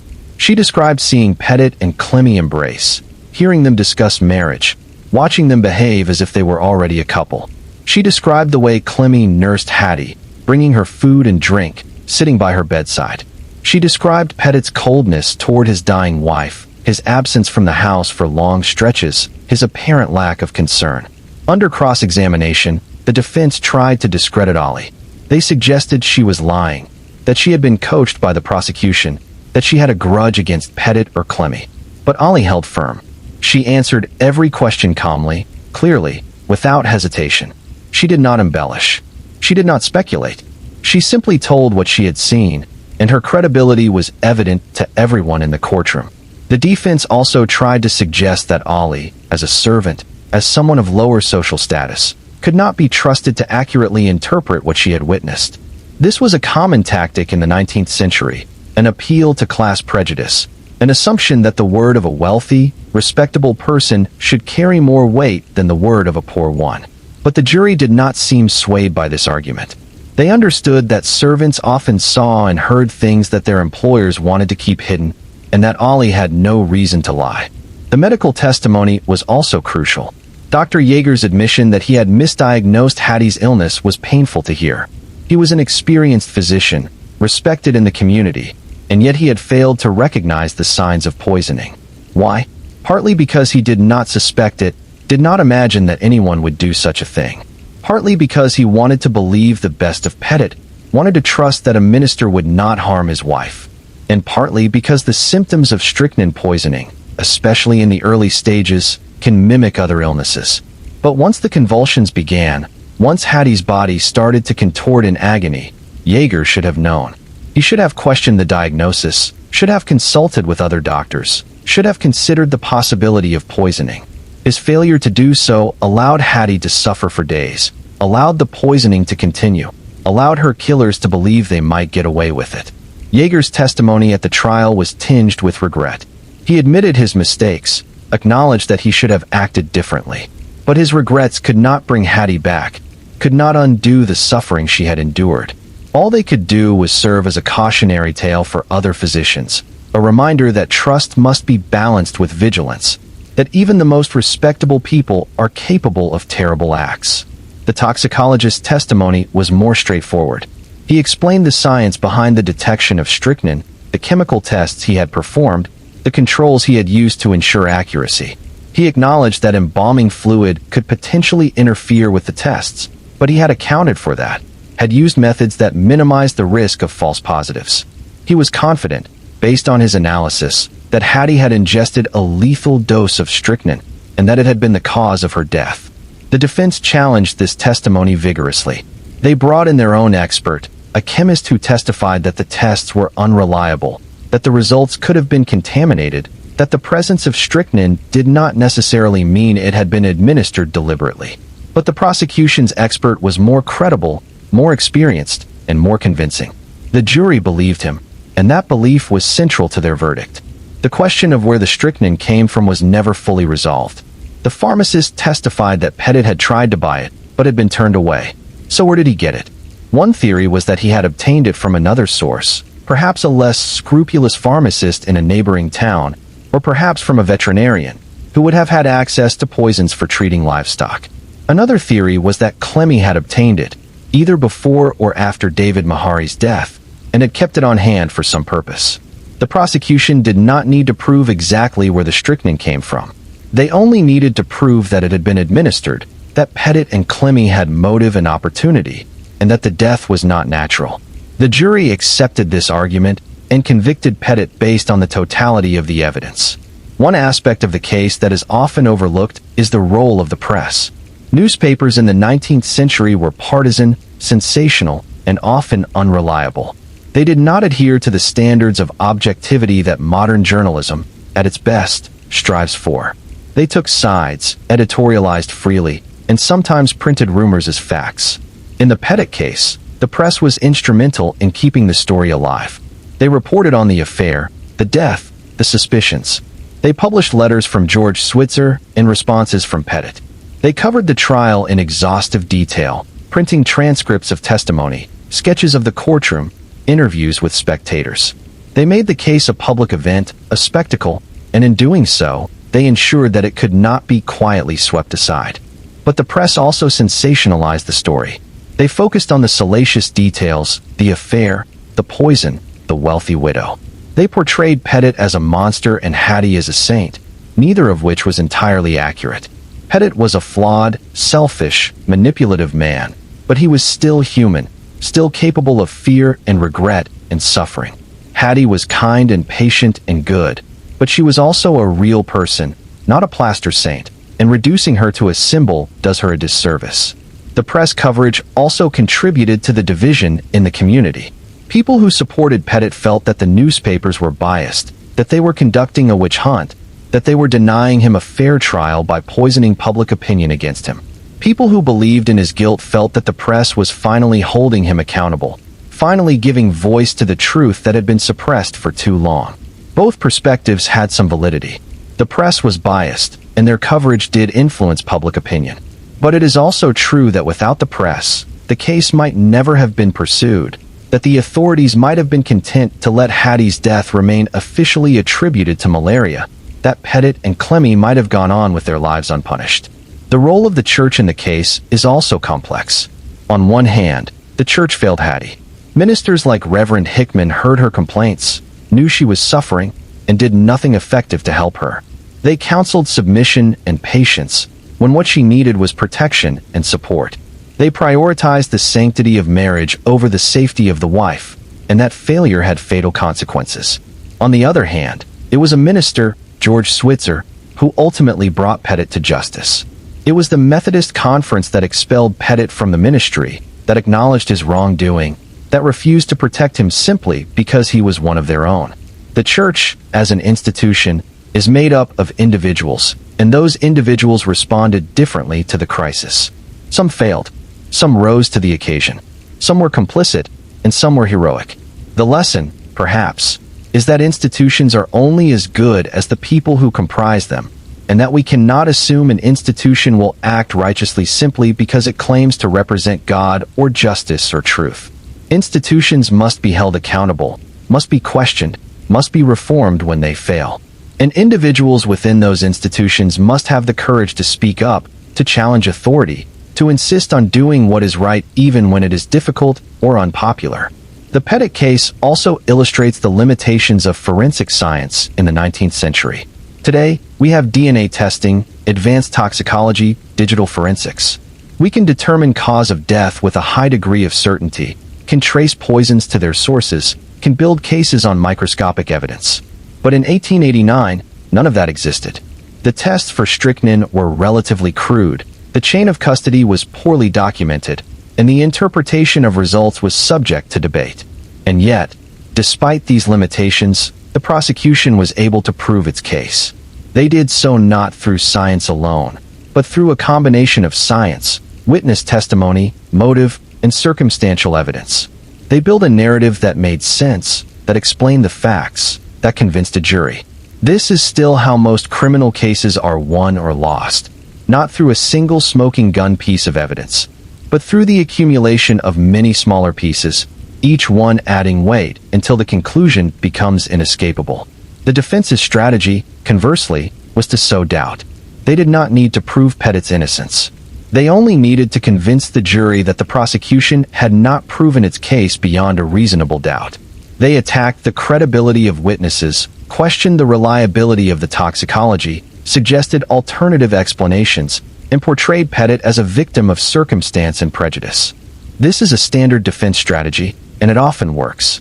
Juries are instructed to presume innocence, to require proof beyond a reasonable doubt, and they take that responsibility seriously. But in the Pettit case, the strategy failed. The evidence was too strong, the motive too clear, the behavior too suspicious. The jury concluded that Pettit was guilty, and they were willing to say so publicly, to condemn one of their own community's leaders, to accept the uncomfortable truth that they had been deceived. The verdict was a triumph for the legal system, a demonstration that even the powerful could be held accountable. But it was also a tragedy, a recognition that the system had failed to prevent the crime in the first place, that Hattie had died despite numerous opportunities for intervention. This tension, between the success of the trial and the failure of prevention, is at the heart of the case. Justice was done, in the sense that the guilty party was punished. But justice was not done, in the sense that the victim was not protected, that the crime was allowed to occur, that Clemmy escaped prosecution. Perfect justice is perhaps an impossible standard. The legal system can only respond to crimes after they happen. It cannot prevent all evil, cannot protect all victims, cannot ensure that every guilty party is punished. It is a blunt, imperfect tool, constrained by the need for evidence, for due process, for the presumption of innocence.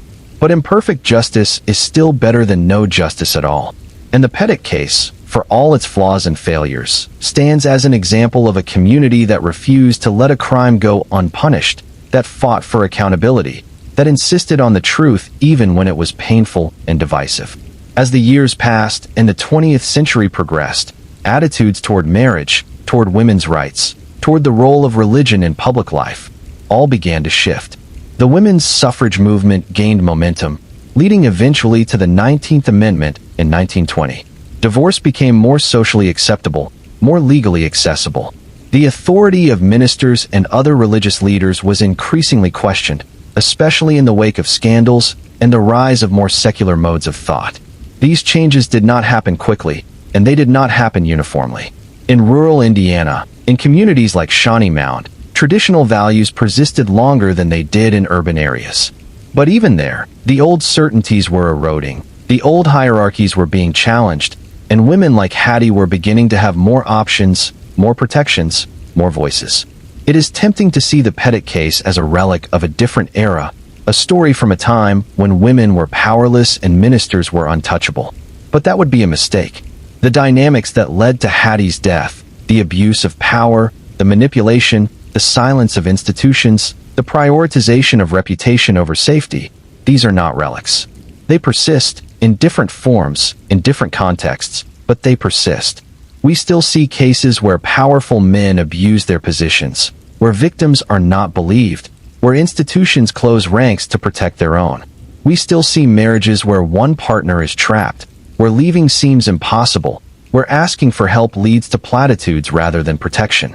We still see communities that would rather deny uncomfortable truths than confront them, that would rather blame victims than hold perpetrators accountable.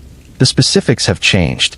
Women today have more legal rights, more economic independence, more social support than Hattie did.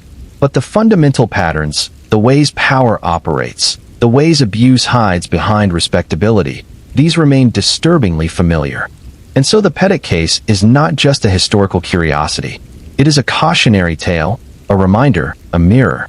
It asks us to look at our own communities, our own institutions, our own assumptions, and to question whether we are doing enough to protect the vulnerable, to challenge the powerful, to insist on justice even when it is inconvenient. One of the most haunting aspects of the case is the question of what Hattie knew, and when she knew it. Did she realize she was being poisoned? Did she suspect that the woman nursing her, bringing her food and drink, was the same woman who had stolen her husband and was now helping to kill her? Or did she die still trusting, still believing that Clemmy was a friend, that the illness was natural, that she would recover? We cannot know. Hattie left no diary, no letters from her final days. We have only the accounts of others, and they tell us little about her inner state. We know she was in pain, that she was confused, that she called for her husband. But we do not know what she understood about her own situation. It is possible that she suspected, that in her lucid moments, between the waves of nausea and the convulsions, she put the pieces together. She knew her husband was having an affair. She knew he wanted to be free of her. She knew she was dying, and that the symptoms were strange, unlike anything she had experienced before. Perhaps she understood, in some deep, terrible way, that she was being murdered. But even if she did, what could she have done? She was weak, bedridden, dependent on the very people who were killing her. She had no power, no allies, no way to escape. Or perhaps she did not suspect. Perhaps she died believing that God was taking her, that this was simply her time, that her suffering had a purpose and a meaning. Perhaps she found some comfort in that belief, some peace in the idea that her death was natural and inevitable. We cannot know, and perhaps it does not matter. Either way, she suffered. Either way, she died. Either way, she was betrayed by the people she should have been able to trust. The question of Clemmy's motivation is equally difficult to answer. Why did she do it? Why did she participate in the murder, or at the very least, stand by while it happened? The obvious answer is that she wanted to marry Pettit, and Hattie was in the way. But this explanation feels insufficient. Clemmy was wealthy, independent, intelligent. She did not need a husband. She could have continued her affair with Pettit indefinitely, or she could have ended it and found someone else. Why resort to murder? One possibility is that Clemmy was genuinely in love with Pettit, that she was willing to do anything to be with him, that her judgment was clouded by emotion. Love, or what passes for love, can drive people to terrible acts. It can make them reckless, ruthless, willing to cross lines they never imagined they would cross. Another possibility is that Clemmy enjoyed the power of it, that she liked the idea of taking what she wanted, of bending the world to her will, of proving that she could get away with anything. This theory paints her as a sociopath, someone without empathy or conscience, someone for whom other people are simply objects to be used or discarded as convenient. A third possibility is that Clemmy was coerced, that Pettit pressured her, manipulated her, convinced her that there was no other way. This theory is more sympathetic, but it requires us to believe that a woman of Clemmy's intelligence and strength could be so completely dominated by a man. It is possible, but it seems inconsistent with what we know of her character. The truth is probably some combination of all three. Clemmy was in love, or thought she was. She was also arrogant, confident in her ability to avoid consequences. And she was influenced by Pettit, a man who was skilled at manipulation, who knew how to make people see things his way. Together, they created a situation where murder seemed acceptable, even necessary, and they proceeded with it. But again, we are speculating.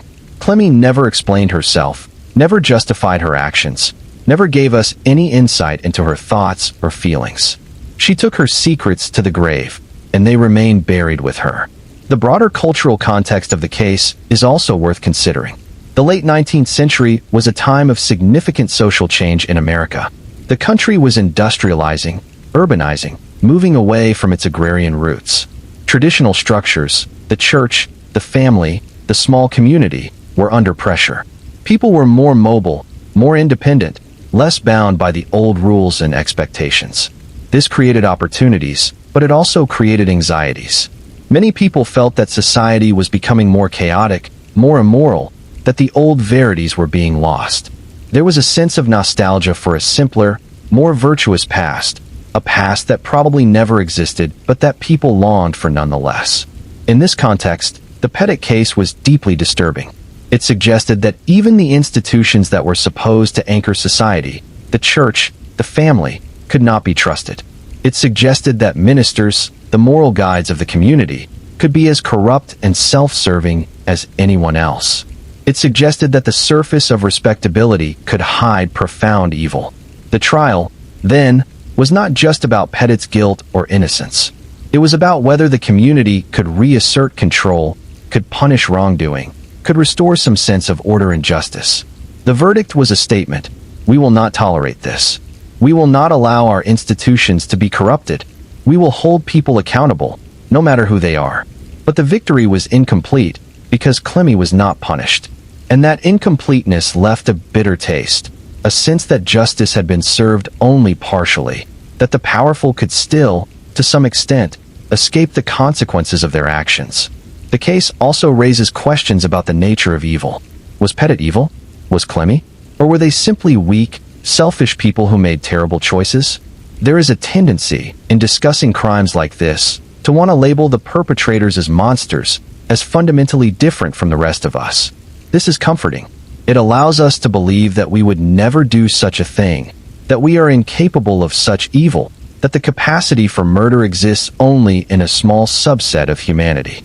But this is almost certainly false. Most people, given the right circumstances, are capable of terrible acts. Not everyone would commit murder, but more people than we would like to believe could be pushed to it, especially if they convinced themselves they had a good reason, if they dehumanized the victim, if they believed they could get away with it. Pettit and Clemmy were not monsters.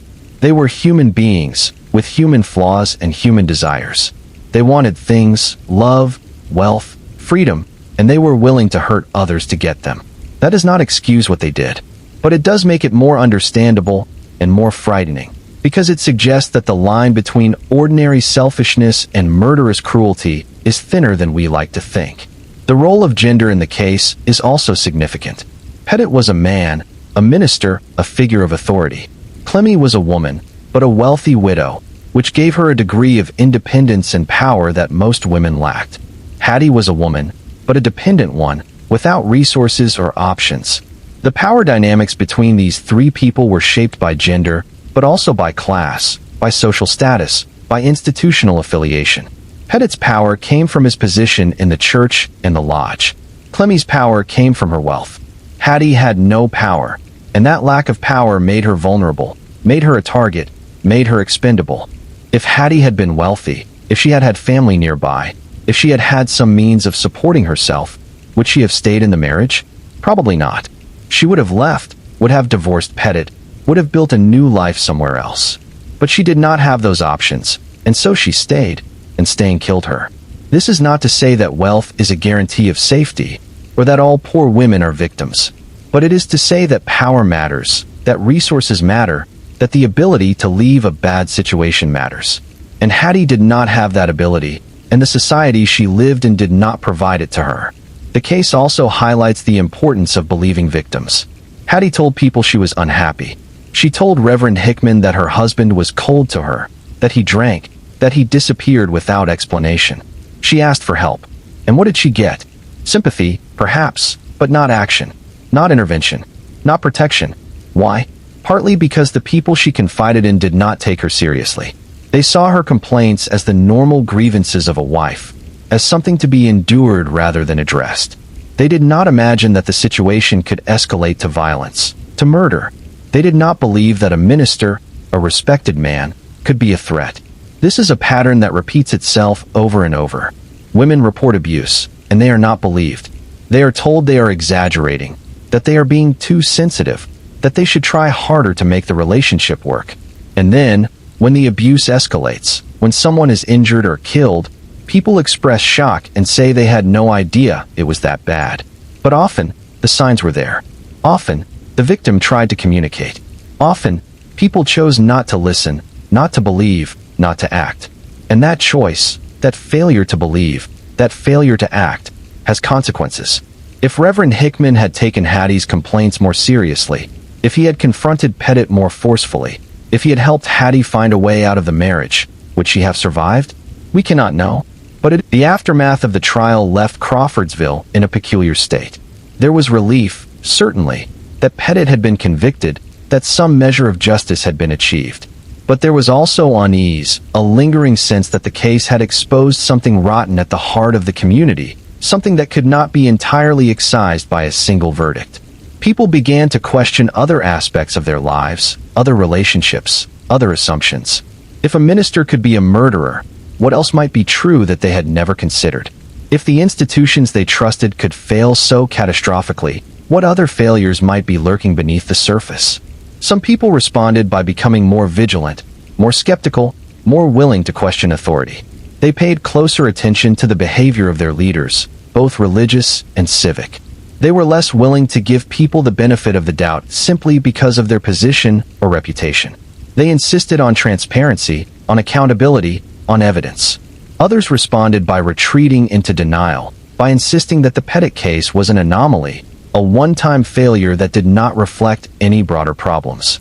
They wanted to believe that their community was fundamentally good, that their institutions were fundamentally sound, that what had happened was an aberration rather than a symptom. Both responses are understandable. It is difficult to live in a state of constant skepticism, to question everything, to trust no one.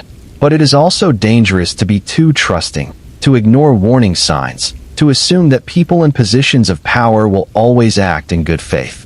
The healthiest response is probably somewhere in the middle, to trust but verify, to give people a chance but to pay attention to their actions, to support institutions but to hold them accountable when they fail. This is not easy. It requires effort, vigilance, a willingness to be uncomfortable. But it is necessary if we want to prevent tragedies like Hattie's death from happening again. The physical spaces associated with the case gradually changed or disappeared. The house where Hattie died was eventually torn down, replaced by newer construction. The church where Pettit preached was demolished and rebuilt. The Masonic Lodge moved to a different building. The landscape was transformed, and with it, the physical reminders of what had happened. But memory persists in other ways. In stories passed down through families. In local histories written by dedicated researchers. In court records preserved in archives. In newspaper articles yellowed with age but still readable. The case lives on, not as a present reality, but as a historical fact, a story that can be studied, analyzed, learned from. For those who take the time to delve into the details, the case offers lessons that are still relevant today. It teaches us about the dynamics of abusive relationships, about the ways power can be abused, about the importance of listening to victims. It teaches us about the role of institutions, about how they can protect or fail to protect, about the need for reform and accountability. It teaches us about the nature of justice, about what it can and cannot achieve, about the difference between legal punishment and true healing. The case also raises eternal questions about guilt and innocence, about responsibility and complicity. Pettit was convicted and punished. But what about the others? What about Reverend Hickman, who knew Hattie was suffering but did not do enough to help? What about Dr. Yeager, who misdiagnosed her illness and allowed the poisoning to continue? What about the neighbors who saw the affair but said nothing? What about the community that trusted Pettit too easily and questioned him too late? These people were not criminals. They broke no laws, but they failed nonetheless. They failed to protect Hattie, failed to challenge Pettit, failed to demand accountability from their institutions. Their failures were sins of omission rather than commission, but they were failures nonetheless. And what about us, reading this story more than a century later? What failures are we complicit in? What warning signs are we ignoring? What victims are we failing to believe?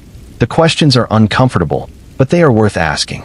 One of the most striking aspects of the case, when viewed from a modern perspective, is how little has changed in some ways, and how much has changed in others. The legal system still struggles to address domestic violence, still often fails to protect victims until it is too late.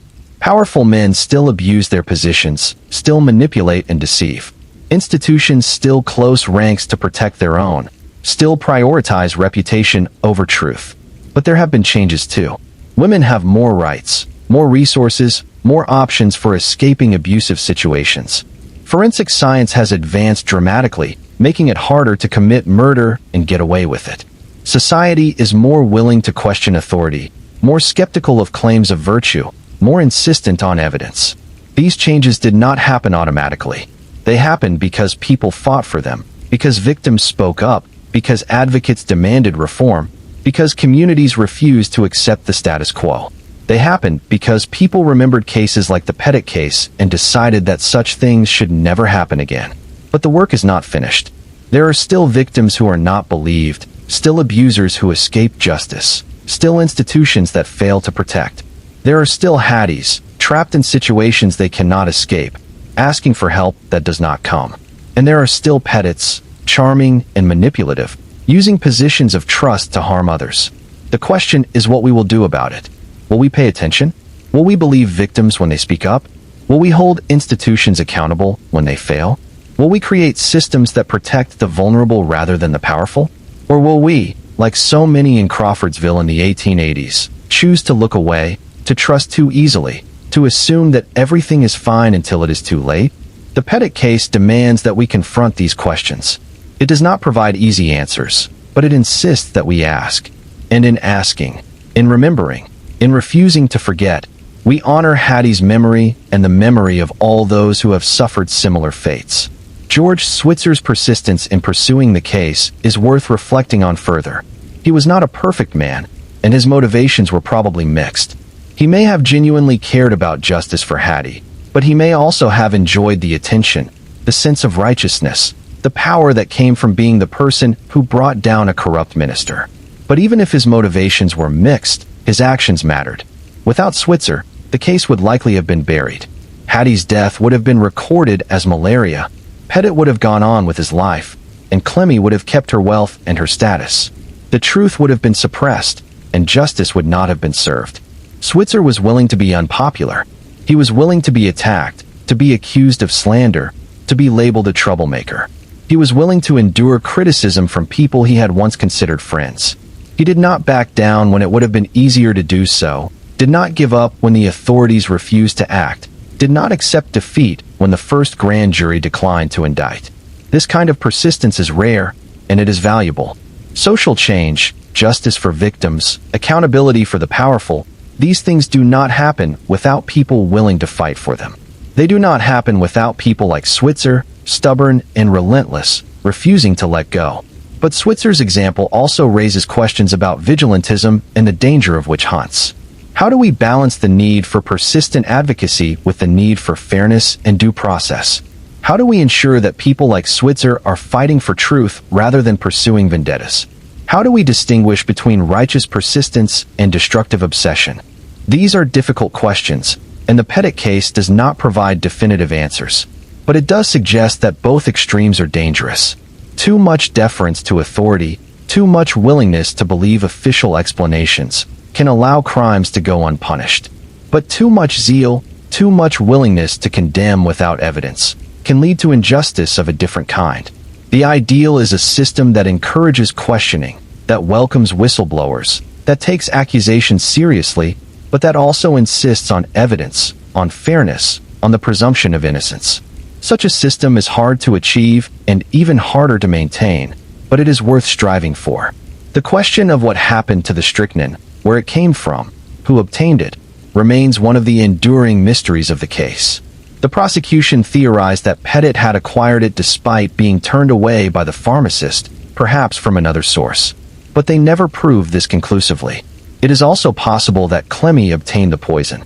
She had resources, connections, and the intelligence to do so without arousing suspicion. She could have purchased it in another town, or acquired it through someone else, or had it on hand from before her husband's death. Or perhaps the poison was already in the house, left over from some legitimate use, killing rats or treating livestock, and Pettit simply took advantage of its availability. This theory is less satisfying, because it suggests opportunism rather than premeditation, but it is possible. The truth is we do not know, and we will never know. The evidence that might have answered this question has been lost to time. All we can say with certainty is that strychnine was present, that it was administered to Hattie, and that it killed her. The details of how it was obtained are ultimately less important than the fact that it was used. But the question matters, in a way, because it speaks to the level of premeditation involved. If Pettit went to great lengths to obtain the poison, if he planned the murder carefully over weeks or months, that suggests a cold, calculated decision. If he simply took advantage of poison that happened to be available, that suggests a more impulsive act, though no less criminal. The law distinguishes between premeditated murder and crimes of passion, between acts that are planned and acts that are spontaneous. But in Hattie's case, the distinction seems academic. Whether the decision to kill her was made days or weeks in advance, whether the poison was carefully obtained or simply seized upon, the result was the same. She suffered. She died. And the people responsible went on with their lives, at least for a time. The question of Pettit's state of mind during Hattie's final days is also haunting. What was he thinking as he watched her suffer? Did he feel guilt? Did he wish he could undo what he had done? Or did he simply wait, impatient for it to be over, eager to begin his new life with Clemmy? We have some clues from his behavior. He was often absent from the house during Hattie's illness. He did not seem particularly concerned about her suffering. He made arrangements for the funeral even before she died, as if he knew it was inevitable. These actions suggest a man who was focused on the future, on what came next, rather than on the present reality of his wife's agony. But we also know that Pettit was a skilled performer, someone who knew how to present the emotions people expected to see. Perhaps he was tormented by guilt, racked with regret, and simply hid it behind a facade of calm efficiency.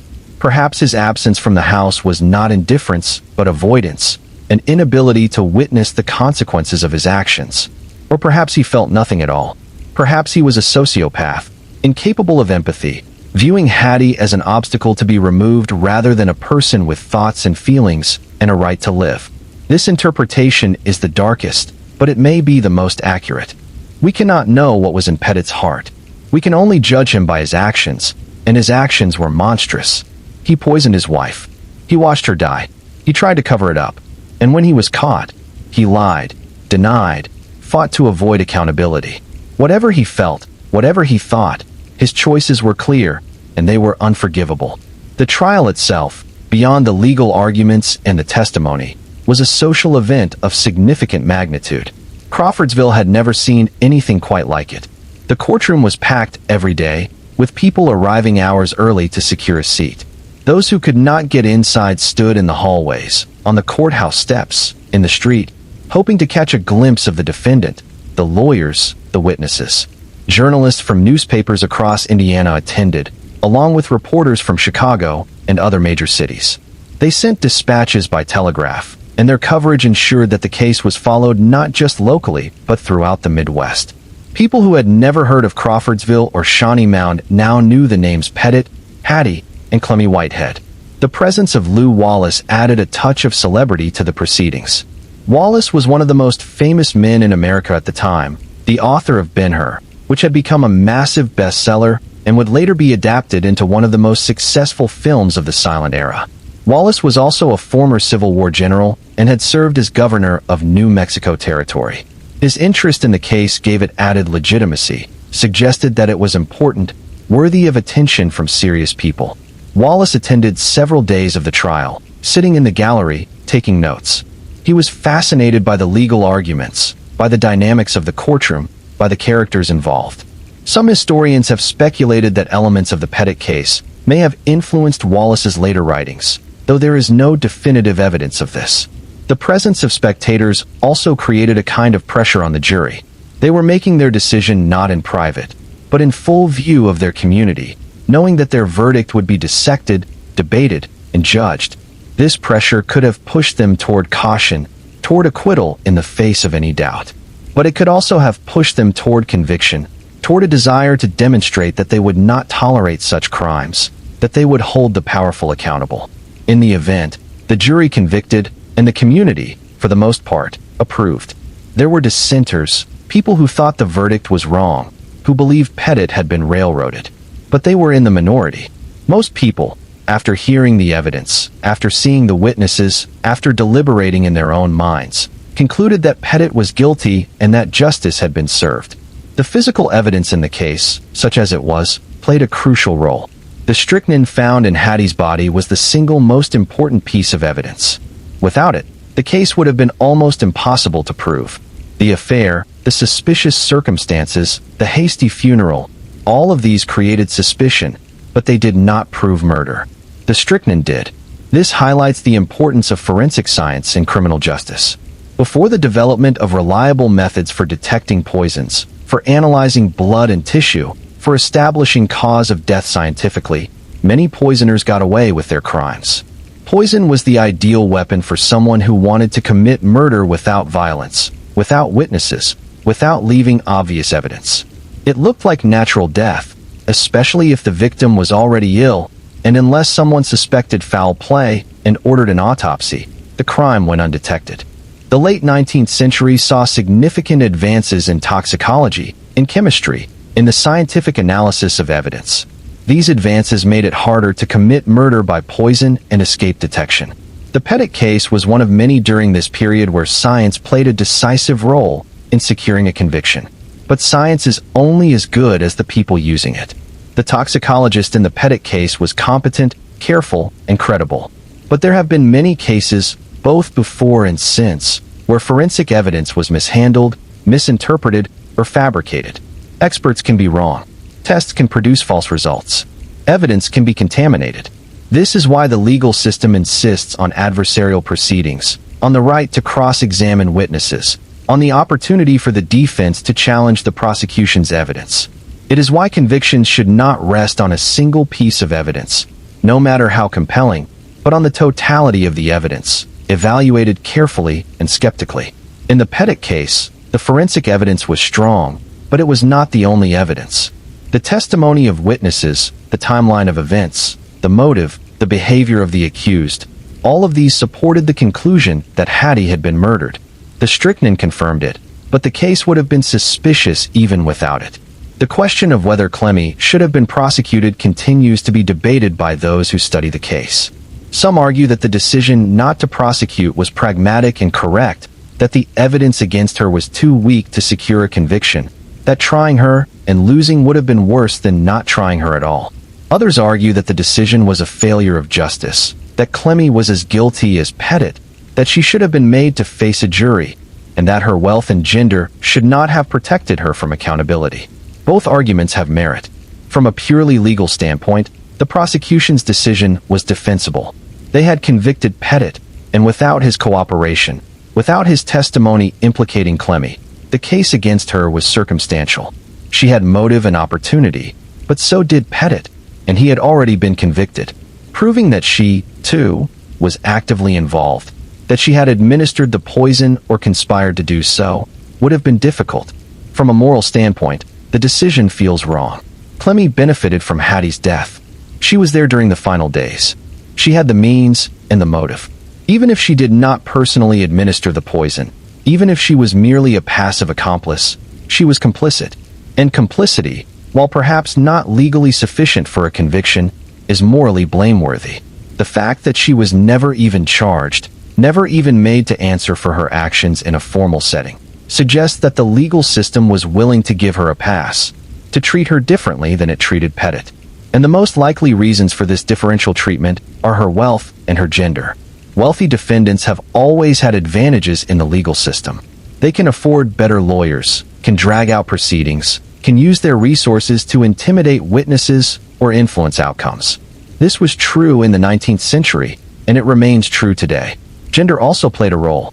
Juries in the 19th century were reluctant to convict women of serious crimes, especially crimes involving violence. There was a cultural assumption that women were gentler, more moral, less capable of such acts. This assumption was paternalistic and often wrong, but it influenced verdicts nonetheless. Clemmy benefited from both of these biases. She had the money to fight a prosecution, and she had the gender that made juries sympathetic. And so she escaped, not because she was innocent, but because the system was willing to let her go. This is a failure, but it is a failure that has been repeated countless times, in countless cases, across centuries. The law is supposed to be blind, to treat all defendants equally regardless of wealth, status, or identity. But in practice, the law is rarely blind. It sees wealth. It sees power. It sees gender and race and class. And it adjusts its judgments accordingly. The Pettit case is a reminder of this uncomfortable truth and a challenge to do better, to create systems that are truly fair, that hold all people accountable regardless of who they are or how much money they have. The emotional toll of the case on those involved is difficult to quantify, but impossible to ignore. For Hattie's family, the trial brought some measure of closure, but it could not erase the grief, the sense of loss, the knowledge that Hattie had died alone and in agony. They had to live with the fact that they had not been there to protect her, that they had not known what was happening until it was too late. For the witnesses, particularly the servants like Ollie Reese, testifying was an act of courage. They risked retaliation, social ostracism, professional consequences. They testified anyway, because they believed it was right, because they wanted justice for Hattie. But the act of testifying, of reliving the events, of being cross-examined and doubted, took a toll. For the lawyers, the trial was a professional triumph or a defeat, depending on which side they were on. The prosecutors had secured a conviction in a high-profile case, which enhanced their reputations and advanced their careers. The defense lawyers had lost, but they had done their job, had defended their client vigorously, and could hold their heads high. For the jury, the decision to convict was weighty. They had sent a man to prison for life based on their judgment of the evidence. They had to believe they had made the right decision, that they had not condemned an innocent man. The weight of that responsibility must have been significant, and for Pettit himself, the trial was the end of the life he had built. His reputation was destroyed. His freedom was gone. His future was reduced to the prospect of hard labor and slow death in a prison cell. He had gambled, had believed he could get away with murder, and he had lost. The trial was also a turning point for the community. It forced people to confront uncomfortable truths about themselves, about their institutions, about the people they had trusted. It created divisions that took years to heal. It changed the way people thought about authority, about ministers, about the church. Some of these changes were positive. People became more skeptical, more willing to question, more insistent on accountability. But some were negative. Trust was eroded. Cynicism grew. The sense of community, of shared values and mutual support, was weakened. This is often the legacy of such cases. They expose problems, force reckonings, create opportunities for reform. But they also leave scars, damage relationships, undermine institutions. The challenge is to learn from the exposure, to make the necessary changes, without becoming so cynical that all trust is lost, all institutions are doubted, all people are suspected. Crawfordsville, over time, managed this balance reasonably well. The community did not collapse. The church did not disappear. People continued to trust their ministers, though perhaps more cautiously. The institutions adapted, reformed, and persisted. But the memory of the Pettit case remained, a reminder that vigilance is necessary, that trust must be earned, that even the most respectable people are capable of terrible acts. The role of the press in the case deserves further consideration. In many ways, the newspapers acted as a check on power, as a force for accountability. They reported on the affair, the death, the suspicions, and in doing so, they made it harder for the authorities to ignore the case. They covered the trial in detail, ensuring that the public had access to the evidence, the arguments, the verdict. But the press also sensationalized the story, focused on the scandalous details, the affair, the poison, the wealthy widow. They sold newspapers by appealing to prurient interests, by promising shocking revelations, by turning human tragedy into entertainment. This tension is inherent in journalism, especially in cases involving crime and scandal. The public has a right to know what happened, to understand how justice is being served or not served. But the coverage of such cases can be exploitative, can invade privacy, can cause additional harm to victims and their families.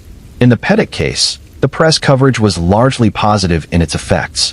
It kept the case in the public eye, ensured that it could not be swept under the rug, and provided a record that historians can study today. But it also contributed to the circus-like atmosphere of the trial, turned the participants into celebrities or villains, and reduced a complex human tragedy to a simple morality tale. Balancing the public's right to information with the need for dignity, privacy, and fairness is one of the great challenges of journalism, and it remains as difficult today as it was in the 19th century. The theological questions raised by the case are also worth considering. Pettit was a minister, someone who claimed to speak for God, who preached about morality and salvation, who presented himself as a spiritual guide. How could such a person commit murder? How could he reconcile his public teachings with his private actions? One answer is that Pettit never believed what he preached, that his faith was a performance, a means to an end, a way to gain power and influence. He spoke the language of Christianity because it was useful, because it opened doors, because it made people trust him. But he never internalized the values, never truly believed in sin or redemption or divine judgment. Another answer is that Pettit suffered from a profound moral blindness, an inability to see his own actions as wrong. He may have believed, on some level, that he was justified, that Hattie's death was necessary, that his relationship with Clemmy was worth the cost. He may have rationalized, justified, told himself that God would understand, that he would be forgiven.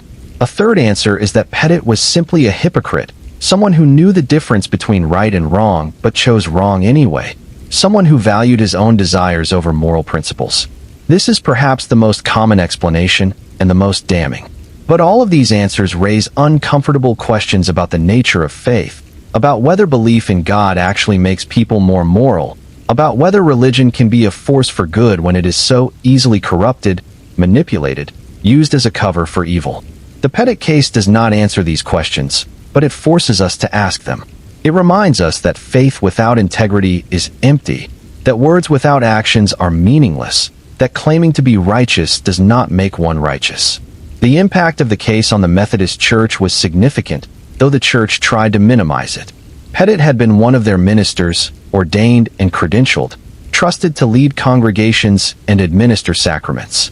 His conviction for murder was a profound embarrassment, a stain on the church's reputation.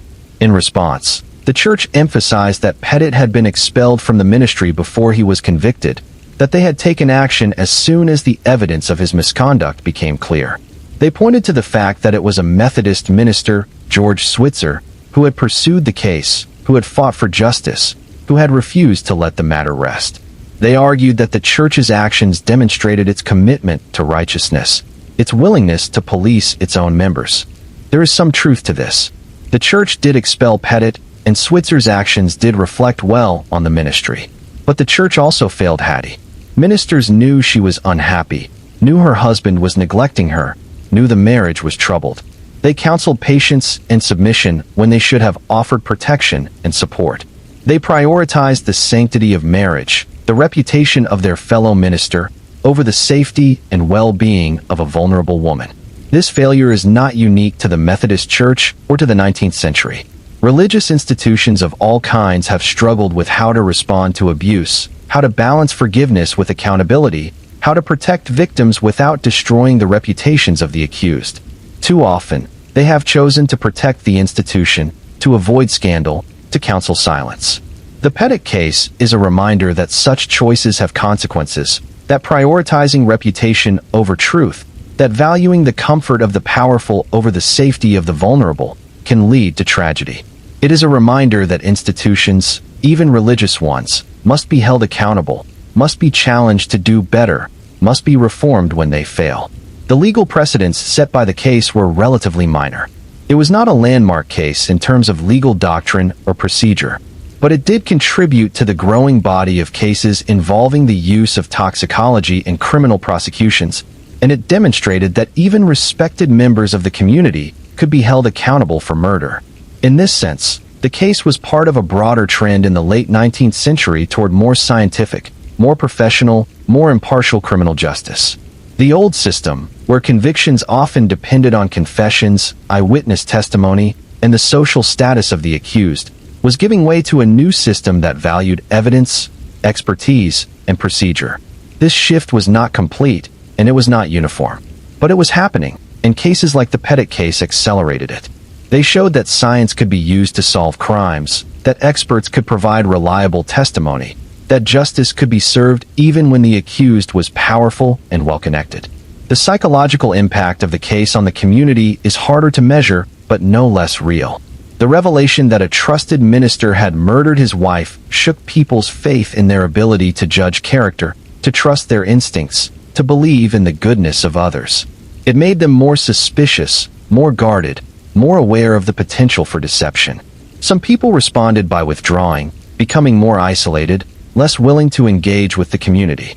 Others responded by becoming more active, more involved, more determined to ensure that such a thing never happened again. They joined reform movements, supported causes aimed at protecting women and children, advocated for changes in the law and in social norms.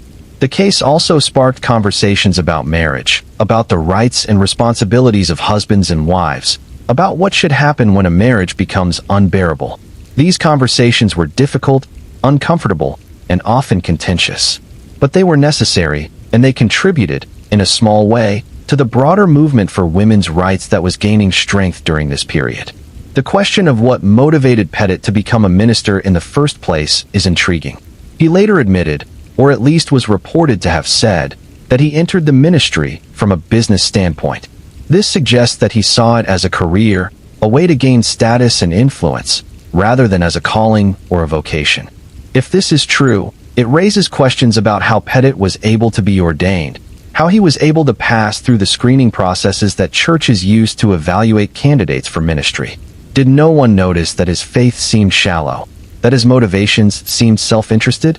Or did he simply lie convincingly, tell the examiners what they wanted to hear, perform piety so skillfully that they believed him? It is also possible that Pettit started with genuine faith, that he believed, at least initially, in the message he was preaching. But over time, as he gained power and influence, as he saw how easily people could be manipulated, as he succumbed to temptation, his faith eroded. He became cynical, hypocritical, willing to use religion as a tool without believing in it. This trajectory, from belief to cynicism to corruption, is not uncommon among religious leaders who fall. They start with good intentions, but power, money, sex, or some combination thereof, leads them astray. They rationalize their behavior, tell themselves they are doing nothing wrong, convince themselves that the rules do not apply to them. And by the time they are caught, they have traveled so far from their original values that they are unrecognizable. Pettit's background also sheds light on his character and motivations. He had a difficult childhood, marked by abuse and instability. He spent time in jail as a young man.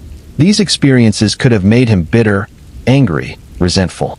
They could have taught him that the world was unfair, that he had to look out for himself, that morality was a luxury he could not afford. But they could also have motivated him to change, to seek redemption, to build a better life. And in a sense, Pettit did try to do this. He joined the church, became a minister, married a respectable woman.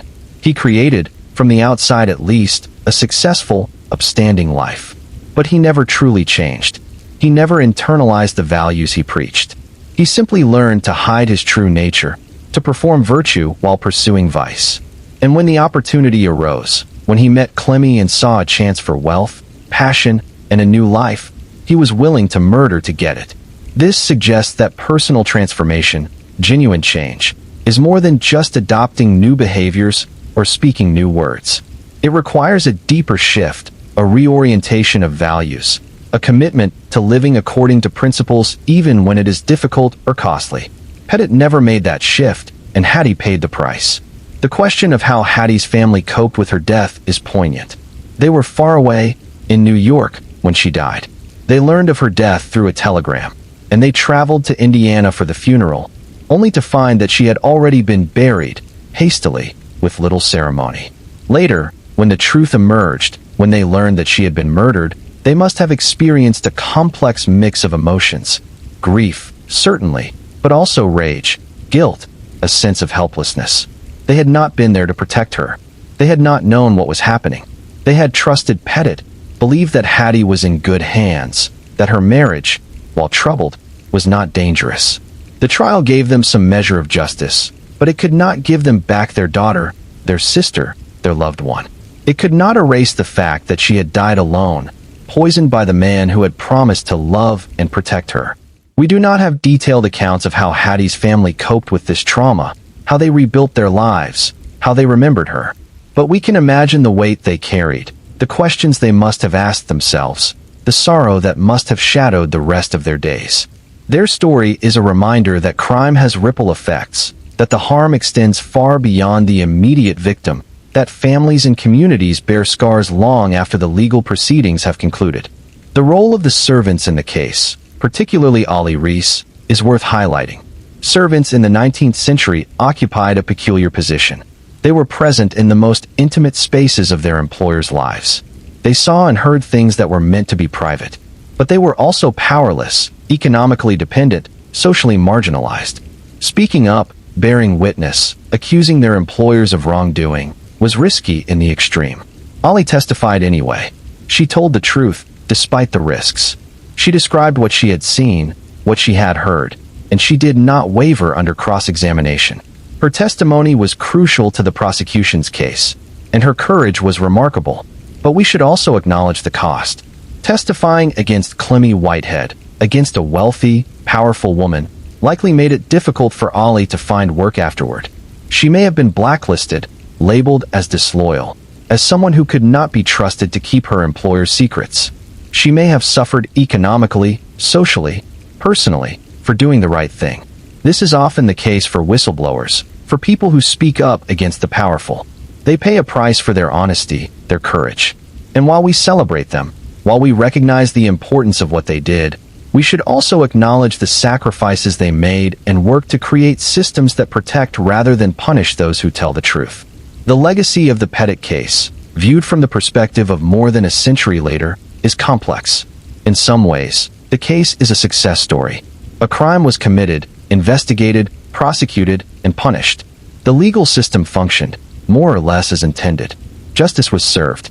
But in other ways, the case is a cautionary tale about the limits of justice, about the ways the legal system can fail, about the persistence of inequality and injustice. Clemmy escaped prosecution. Hattie's suffering went unaddressed for months. The institutions that should have protected her failed. The case also serves as a historical artifact, a window into a specific time and place, a moment when America was grappling with questions about faith, about power, about the role of women, about how to create a just society. The answers that emerged from that moment were imperfect, incomplete, but they were steps forward. And the case serves as a reminder, relevant today, that trust must be earned, that power must be checked, that victims must be believed, that institutions must be held accountable. These are not new lessons, but they are lessons that each generation must learn anew, because the temptation to forget, to become complacent, to assume that we have moved beyond such failures, is always present. The Pettit case tells us that we have not moved beyond them, that the capacity for abuse, for manipulation, for evil, remains. But it also tells us that justice is possible, that truth can emerge, that people of courage can make a difference. And that, perhaps, is the most important legacy of all. The story of Hattie Pettit, when examined closely, reveals a woman who deserves to be understood as more than simply a victim. Before her marriage, before the betrayal and the suffering, she was a person with her own aspirations, her own talents, her own sense of purpose. She had been a schoolteacher, a profession that required intelligence, patience, and dedication. In the 1880s, teaching was one of the few respectable professions available to educated women, and those who pursued it were often seen as role models in their communities. Hattie would have spent her days in a one-room schoolhouse, teaching children of varying ages to read, write, and cipher. She would have prepared lessons, graded assignments, mediated disputes between students. She would have been responsible for their moral education as well as their academic progress, teaching them values, manners, proper behavior. It was demanding work, often poorly paid, but it was important work, and Hattie seems to have taken it seriously. When she married William Pettit, she likely believed she was beginning a new and better chapter of her life. A minister's wife had a certain status, a role in the community that was respected and valued. She would support her husband's work, host gatherings, teach Sunday school, provide moral guidance to the women of the congregation. It was a partnership, or it was supposed to be, a shared mission to serve God and the community. But that partnership never materialized. Pettit did not value Hattie as a partner. He valued her as a prop, someone who made him look respectable, who allowed him to present the image of a stable, Christian household. He did not confide in her, did not share his plans or his thoughts, did not treat her as an equal or even as a person he particularly cared about. Hattie must have felt this neglect keenly. She was intelligent enough to see that her marriage was not what it should be, sensitive enough to be hurt by her husband's coldness. She tried to address it, tried to talk to Pettit, tried to seek help from other ministers. But nothing changed. And as the years passed, as the affair with Clemmy began and intensified, Hattie's situation became not just unhappy but desperate. The confessions she made to Reverend Hickman and others are heartbreaking. She spoke of loneliness, of feeling unwanted, of being married to a man who seemed to wish she did not exist. She asked for help, not in a dramatic or demanding way, but quietly, almost apologetically, as if she feared she was being unreasonable. This is a common pattern in abusive relationships. Victims often blame themselves, question their own perceptions, hesitate to speak up because they fear they will not be believed or will be told they are overreacting. Hattie exhibited all of these tendencies. She was careful, measured, trying to be fair to Pettit even as she described his mistreatment of her. The response she received from the ministers she confided in was well-intentioned, but ultimately inadequate. They believed her, or at least they took her seriously, but they did not know what to do. Divorce was out of the question, both for religious reasons and because it would have left Hattie destitute. Confronting Pettit directly had not worked. He simply denied everything and grew angry. So they counseled patience, prayer, hope. They told Hattie to be a better wife, to submit more completely, to trust that God would eventually soften her husband's heart. This advice was consistent with the theological and cultural norms of the time, but it was also profoundly unhelpful. It placed the burden of fixing the marriage on Hattie, the victim, rather than on Pettit, the abuser. It asked her to endure suffering in the hope that someday things would improve, without offering any concrete steps to make that improvement happen. And so Hattie endured. She stayed in the marriage, continued to play the role of the dutiful wife, kept up appearances. But inside, she must have been dying, slowly suffocated by loneliness and despair, by the knowledge that she was trapped in a situation she could not escape. When she left for New York in June 1889, it was likely an act of desperation, a temporary escape from a life that had become unbearable. She stayed with family, people who loved her, people who were not critical or cold. For a few weeks, she could breathe, could feel some relief from the constant tension and unhappiness. But she came back. Why? Perhaps she believed she had no choice, that as a married woman her place was with her husband, no matter how he treated her. Perhaps she hoped that the time apart had changed him, that he had missed her, that he would be different. Perhaps her family pressured her to return, believing that a woman's duty was to her husband and that leaving him, even temporarily, was scandalous. Whatever the reason, she came back, and within 5 days, she was dead. The manner of her death is particularly cruel. Strychnine poisoning is agonizing. The poison attacks the nervous system, causing violent muscle contractions, convulsions that can be so severe they break bones. The victim remains conscious through much of the ordeal, aware of what is happening, unable to stop it. Death comes from respiratory failure, from the muscles of the chest contracting so forcefully that breathing becomes impossible. Hattie suffered through this over the course of several days, with multiple doses administered, each one bringing a new wave of agony.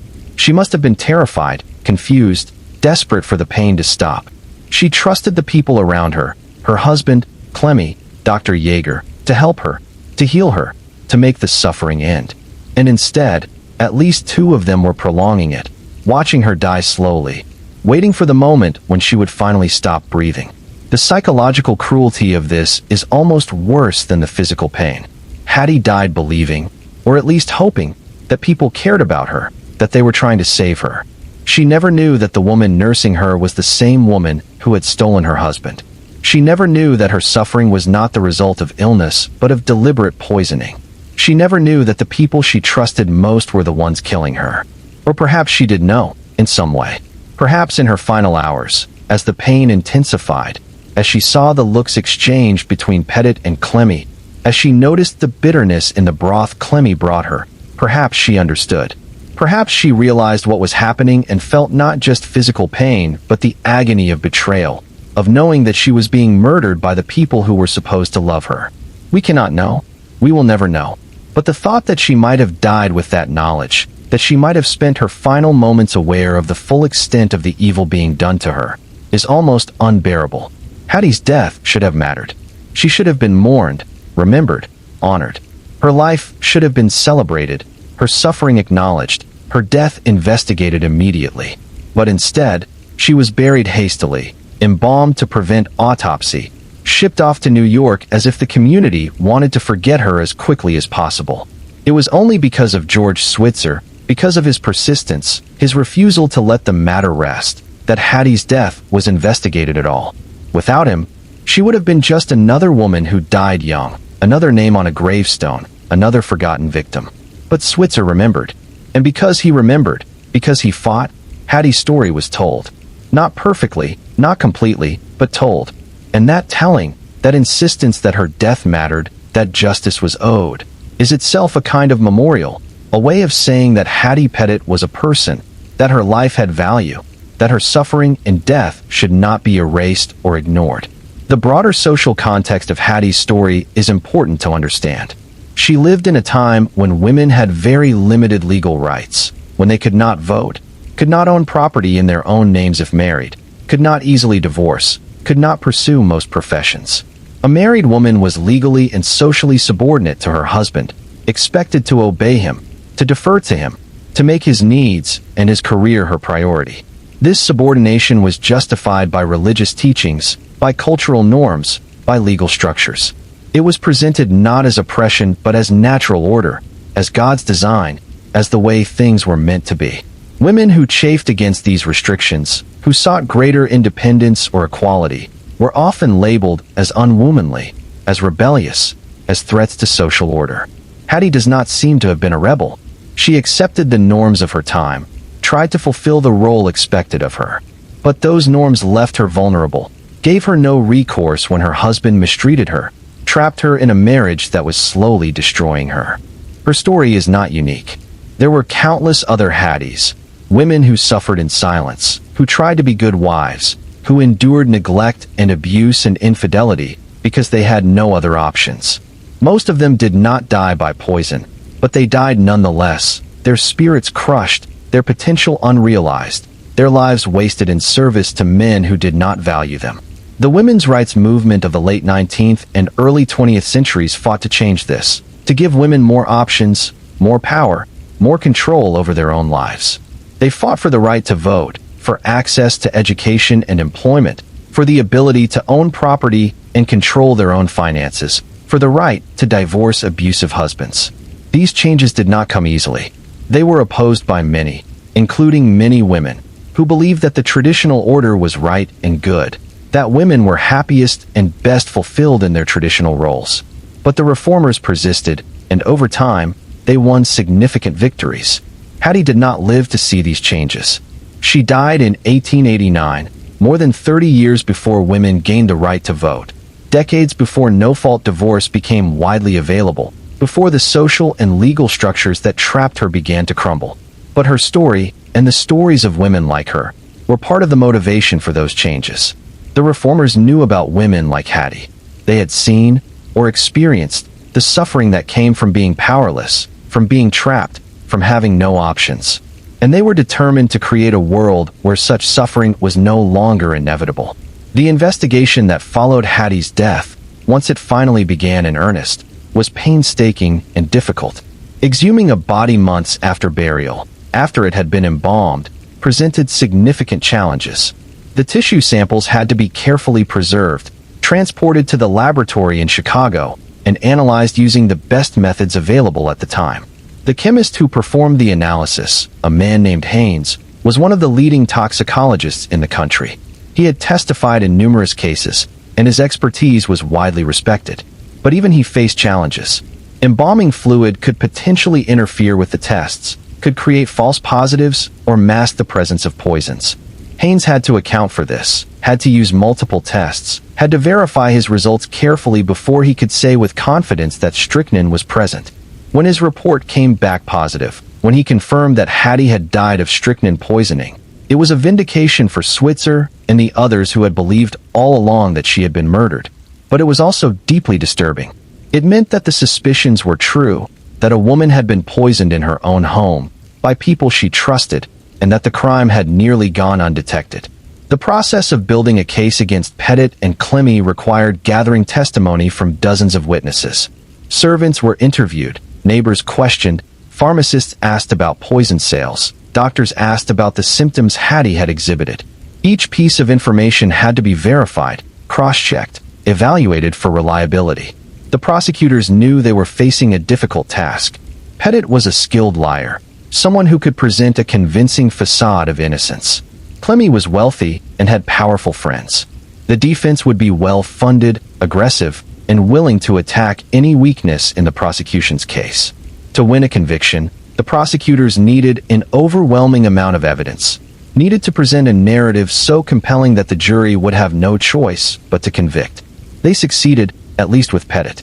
But the process was long, exhausting, and contentious. The trial lasted weeks, involved hundreds of pages of testimony, and kept the town in a state of constant agitation. People argued about the case in the streets, in their homes, in the churches and saloons.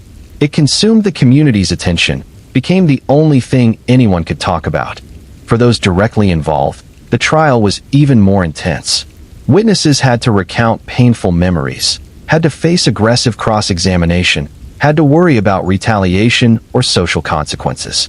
The lawyers worked long hours, preparing arguments, reviewing evidence, planning strategy.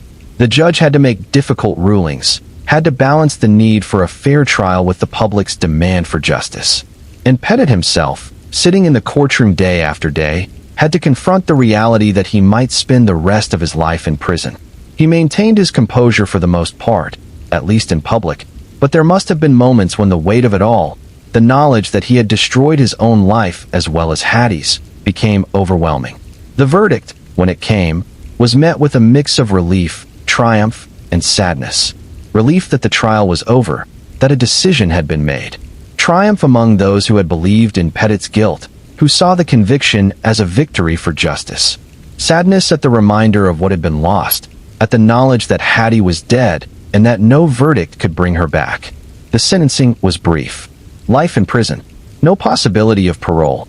Pettit was led away, and the courtroom emptied, and life in Crawfordsville began, slowly, to return to normal. But normal was different now. The town had been changed by the case, by the revelations, by the trial. People were more cautious, more aware of the potential for deception. They looked at their ministers differently, questioned their leaders more, trusted less easily. This was not entirely a bad thing.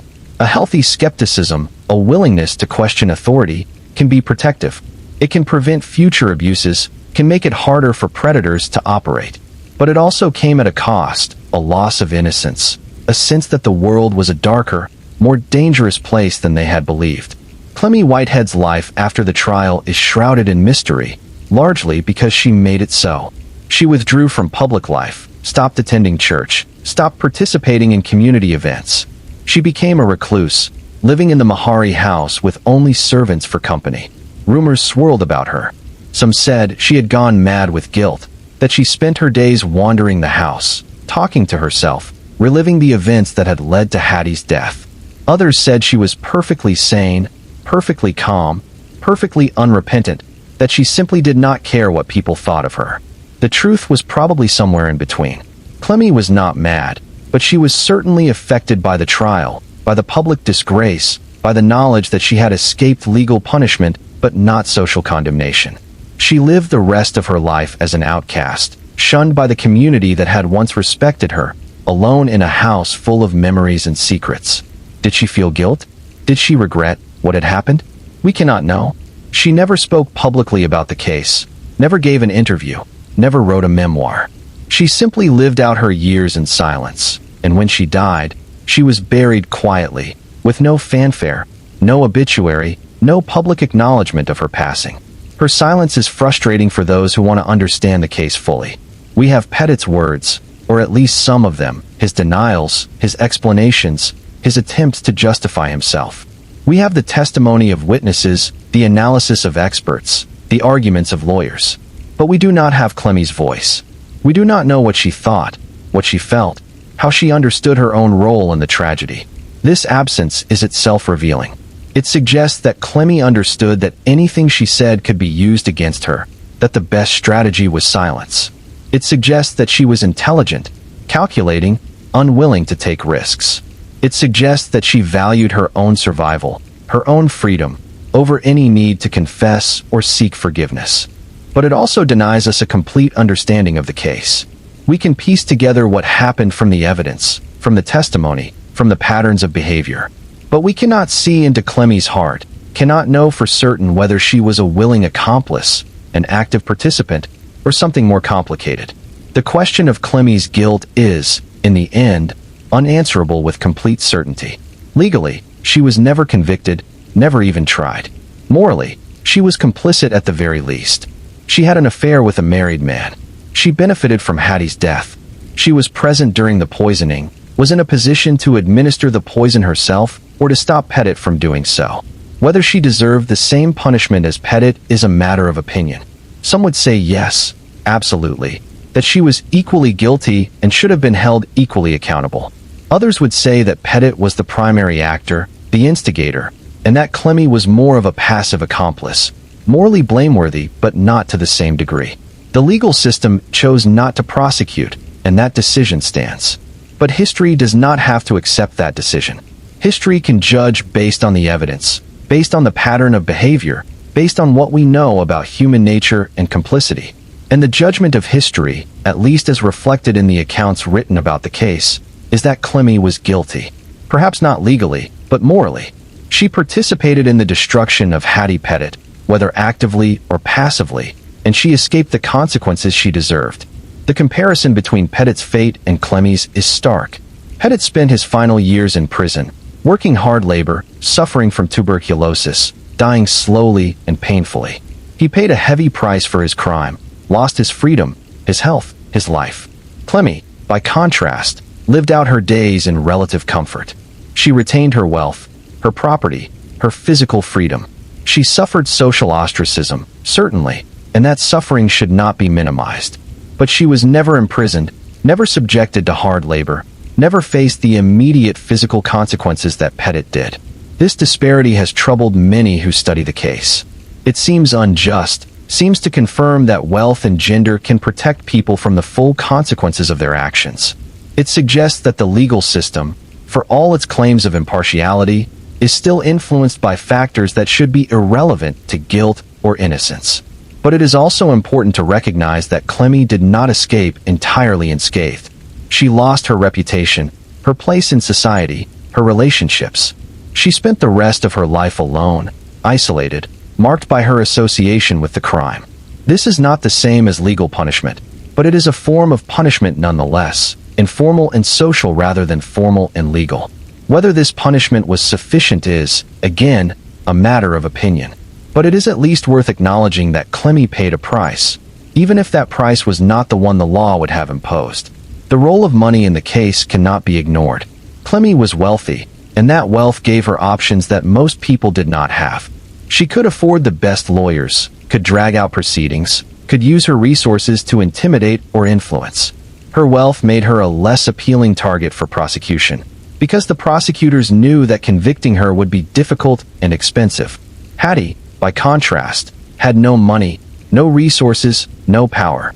She was completely dependent on her husband, completely vulnerable to his whims and his cruelty. When he decided she was an inconvenience, when he wanted to be free to marry Clemmie, Hattie had no way to protect herself, no way to escape. This disparity between the wealthy and the powerless is a recurring theme in criminal justice, then and now. Wealthy defendants have always had advantages. They can afford bail, can hire expert witnesses, can appeal convictions. Poor defendants often rely on overworked public defenders, plead guilty to avoid the risk of harsher sentences, and serve time for crimes that wealthier defendants might have avoided. The Pettit case is a reminder of this fundamental inequality and a challenge to create systems that are truly fair, that do not privilege the wealthy or punish the poor simply because of their economic status. The impact of the case on future generations is difficult to measure but impossible to dismiss. The case was written about, studied, referenced in legal texts and historical accounts. It became part of the collective memory of the community, a story passed down from grandparents to grandchildren, a reminder of a dark chapter in the town's history. For some, the case served as a cautionary tale about the dangers of blind trust, about the need to question authority, about the importance of listening to victims. For others, it was simply a sensational story, a piece of local lore, something to talk about on quiet evenings. But regardless of how it was interpreted, the case had an impact. It changed the way people thought about ministers, about marriage, about justice. It contributed, in a small way, to broader social changes, to the women's rights movement, to reforms in the legal system, to a growing awareness of the need to protect the vulnerable. These changes did not happen because of the Pettit case alone. They happened because of hundreds, thousands of similar cases, each one adding to the pressure for reform. But the Pettit case was part of that larger story, and it mattered. The mechanics of how Pettit and Clemmy coordinated the poisoning, if indeed they coordinated it, remain unclear. Did they plan it together, sitting in the Mahari parlor, discussing how and when to administer the doses? Or did Pettit act alone, with Clemmy simply turning a blind eye, choosing not to see what was happening? The evidence suggests some level of coordination. Clemmy was present in the house during Hattie's final days, was acting as nurse, was bringing food and drink. If Pettit was administering the poison, Clemmy would have had to know, or at least suspect. The symptoms were too dramatic, too severe, to be easily missed. And Clemmy was not a stupid woman. She would have known that something was very wrong. But knowing and acting are different things. It is possible that Clemmy suspected what was happening but chose not to confront it, chose not to ask questions, chose to maintain plausible deniability. This would make her complicit, certainly, but perhaps not actively murderous. Or perhaps she was more directly involved. Perhaps she prepared the poisoned food, mixed the strychnine into the broth, administered it herself. This would make her not just an accomplice, but a co-perpetrator, equally guilty of murder. The prosecution believed the latter, but they could not prove it. They did not have direct evidence of Clemmy administering poison. They had only circumstantial evidence. Her affair with Pettit, her presence in the house, her motive, her opportunity. And while this evidence was suggestive, it was not conclusive. The defense would have argued that Clemmy was innocent, that she had no idea what Pettit was doing, that she was simply caring for a sick woman out of Christian charity.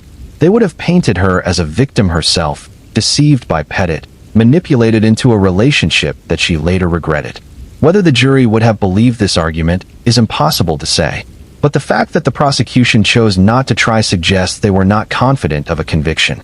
They had won against Pettit, but that did not guarantee they would win against Clemmy.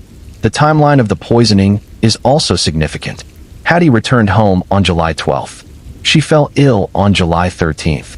She died on July 17th. That is 5 days, during which she was poisoned multiple times, suffered repeatedly, and was cared for by people who were either killing her or allowing her to be killed. 5 days is a long time. It is not a crime of passion, a moment of rage that spirals out of control. It is deliberate, calculated, prolonged. It requires someone to make the decision to poison not once, but multiple times, to watch the suffering, and to continue anyway. This speaks to a profound cruelty, a lack of empathy, a willingness to inflict pain that is chilling. Pettit was capable of this. His behavior throughout his life suggests a man who was fundamentally self-centered, who saw other people as tools to be used or obstacles to be removed, who was willing to lie, cheat, and manipulate to get what he wanted.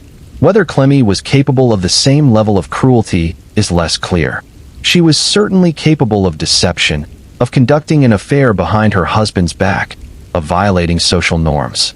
But murder is a different order of transgression. It requires not just dishonesty but a willingness to destroy, to kill, to end a life. The question of capability is important because it speaks to culpability. If Clemmy was incapable of murder, if she simply lacked the psychological makeup to commit such an act, then perhaps she was not directly involved, was not a co-perpetrator. But if she was capable, if she had the same coldness, the same ruthlessness as Pettit, then her failure to be prosecuted is even more unjust. We cannot answer this question definitively, but the evidence suggests that Clemmy was a strong-willed, intelligent, calculating woman, someone who was not easily manipulated or controlled. This makes it harder to believe that she was simply a passive bystander, that she had no idea what was happening, that she played no active role. The behavior of both Pettit and Clemmy after Hattie's death is also revealing. Pettit arranged for a hasty funeral, for immediate embalming, for the body to be sent out of state. These are not the actions of an innocent man. They are the actions of someone trying to prevent an investigation, trying to make sure the body could not be examined, trying to cover his tracks. Clemmy, for her part, remained in the background. She did not attend the funeral, did not make a public statement, did not express grief or sympathy. She simply withdrew, stayed out of sight, and waited.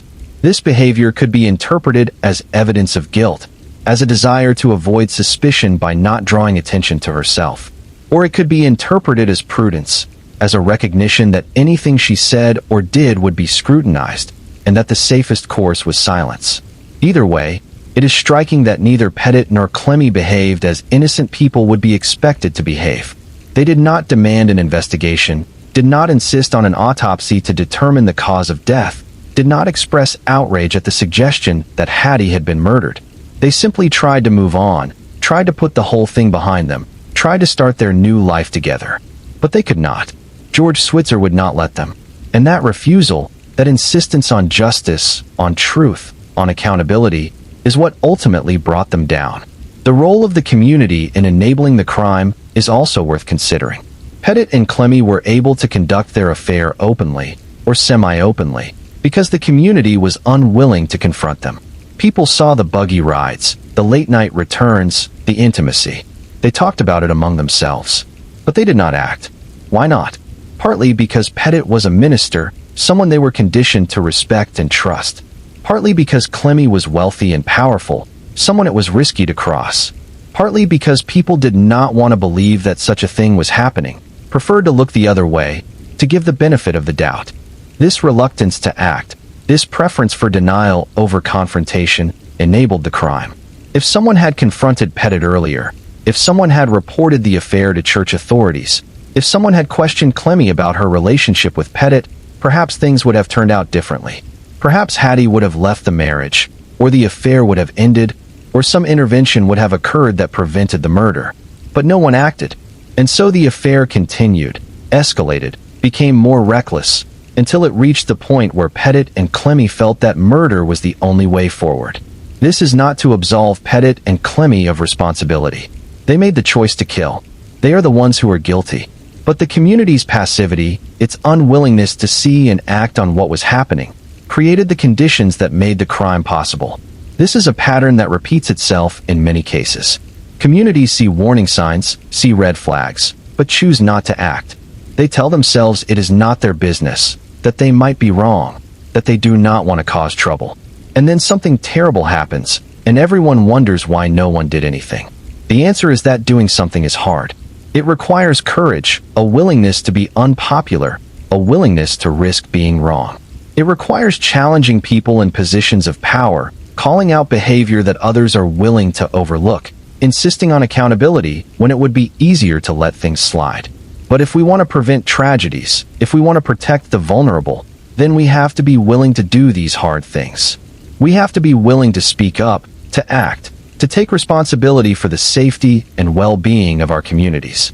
The Pettit case is a reminder of what happens when we fail to do this, when we choose comfort over courage, when we prioritize our own desire to avoid conflict over the safety of others. The medical aspects of the case are also worth examining in more detail. Strychnine is a particularly cruel poison. It is derived from the seeds of the Strychnus nux vomica tree, native to India and Southeast Asia, and it has been used for centuries both as a medicine, in very small doses, and as a poison. In toxic doses, strychnine causes the nervous system to go haywire.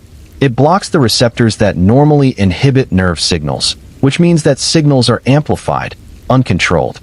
This leads to violent muscle contractions, convulsions, arching of the back, lockjaw. The victim is conscious throughout, fully aware of what is happening, terrified, and in agony. Death comes from respiratory failure. The muscles of the chest contract so forcefully that the victim cannot breathe. They suffocate, slowly, painfully, while their body thrashes and contorts. It is one of the most agonizing ways to die, and the fact that Pettit chose this method, or allowed it to be used, speaks to a profound callousness. He could have chosen a quicker, less painful method, but he did not. Whether this was because strychnine was what he had access to, or because he simply did not care about Hattie's suffering, we cannot know. Dr. Yeager's failure to recognize the poisoning is also understandable, if regrettable.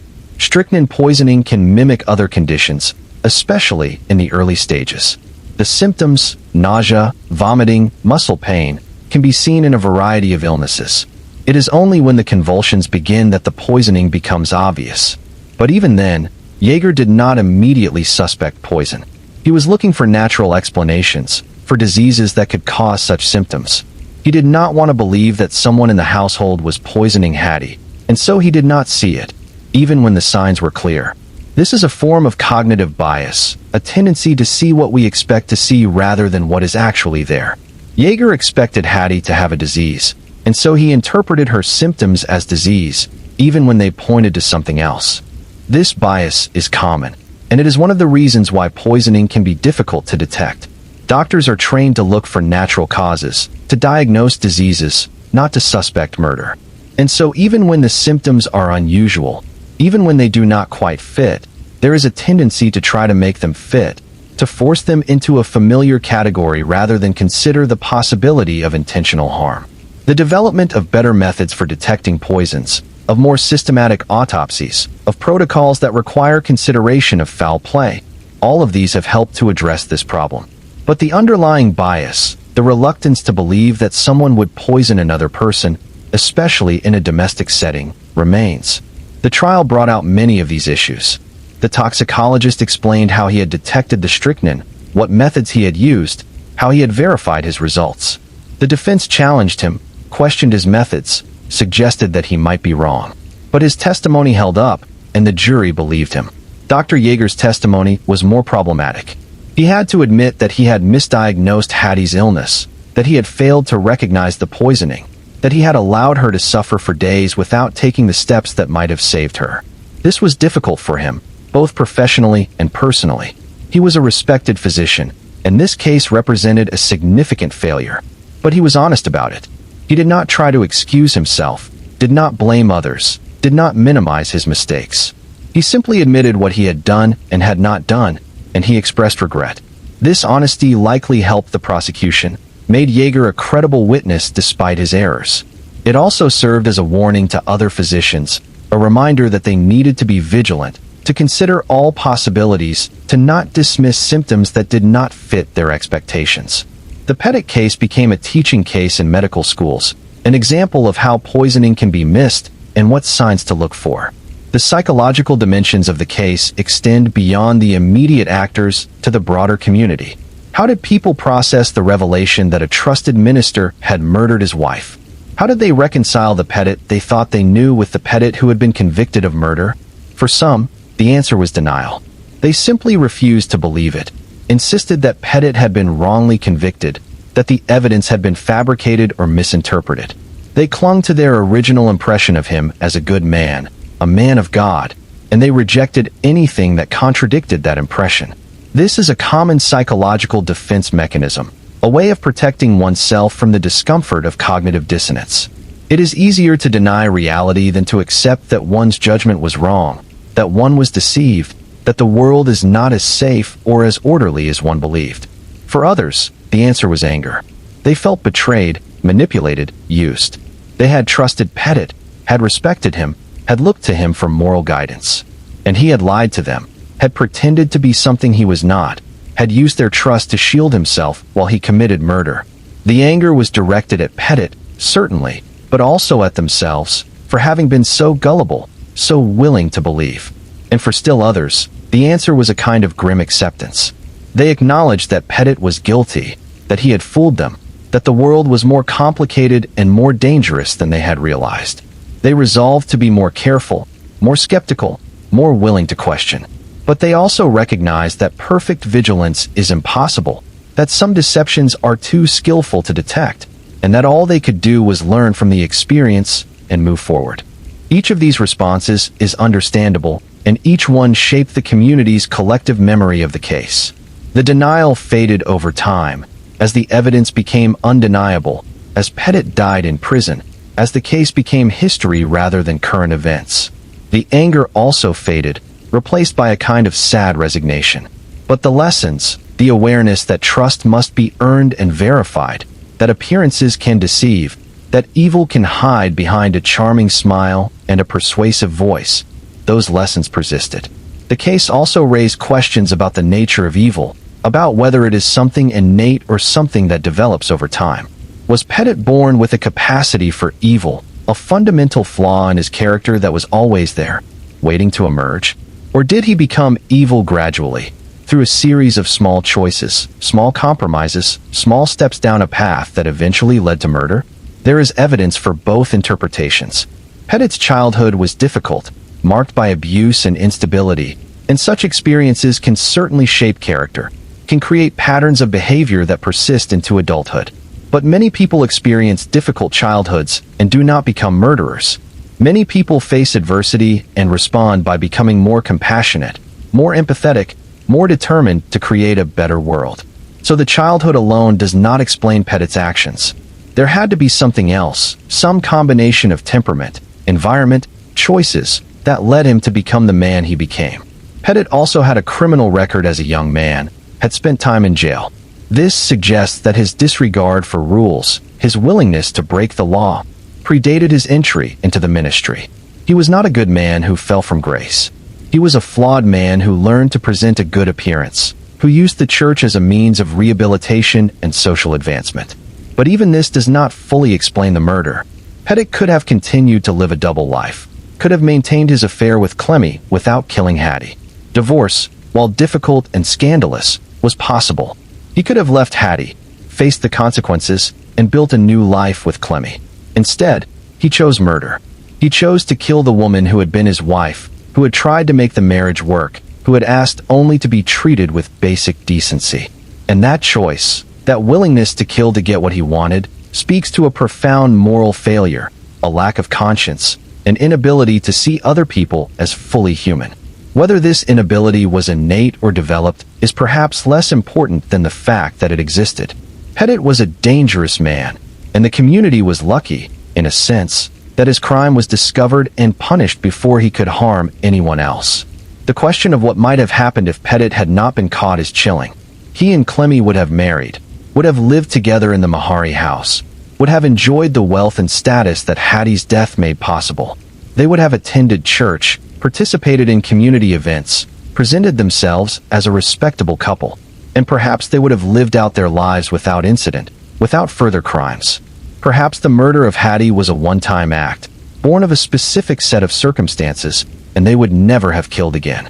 Or perhaps not. Perhaps, having crossed that line once, having discovered that they could kill and get away with it, they would have been willing to do it again.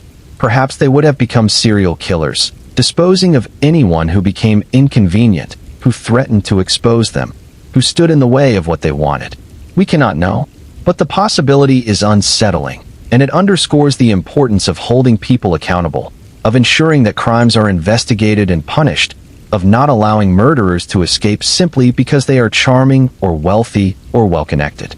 The case also highlights the importance of forensic science, of systematic investigation, of evidence-based prosecution. Without the exhumation, without the toxicology report, without the careful building of a case, Pettit would have walked free. The suspicions alone, the gossip, the circumstantial evidence, would not have been enough. This is both reassuring and troubling. Reassuring because it shows that the system, when it works properly, can uncover truth and deliver justice. troubling because it shows how close the system came to failing, how easily the crime might have gone unpunished. The lesson is that justice is fragile, that it requires effort, resources, expertise, and a commitment to following the evidence wherever it leads. It requires people like George Switzer, willing to push and prod and refuse to give up. It requires prosecutors willing to take on difficult cases, judges willing to allow evidence, juries willing to convict even when the defendant is someone they want to believe is innocent. All of these elements came together in the Pettit case, and justice was served, at least partially. But it could easily have gone the other way. And in countless other cases, throughout history, it has gone the other way. Crimes have gone unpunished, murderers have escaped, victims have been forgotten. The Pettit case is a reminder of this reality, and a call to do better, to create systems that are more robust, more fair, more capable of delivering justice consistently rather than only occasionally. The question of how to remember Hattie is important. She was a victim, certainly, but she was also a person, someone with her own life, her own story, her own value independent of what was done to her.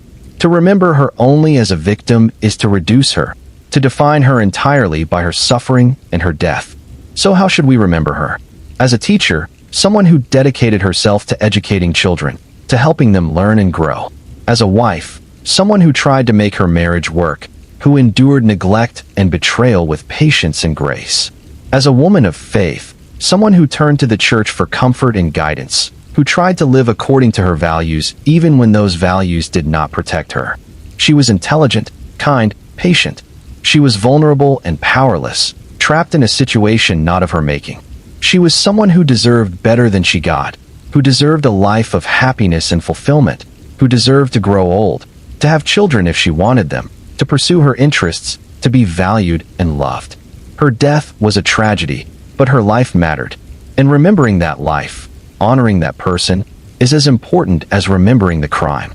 This is true not just for Hattie, but for all victims.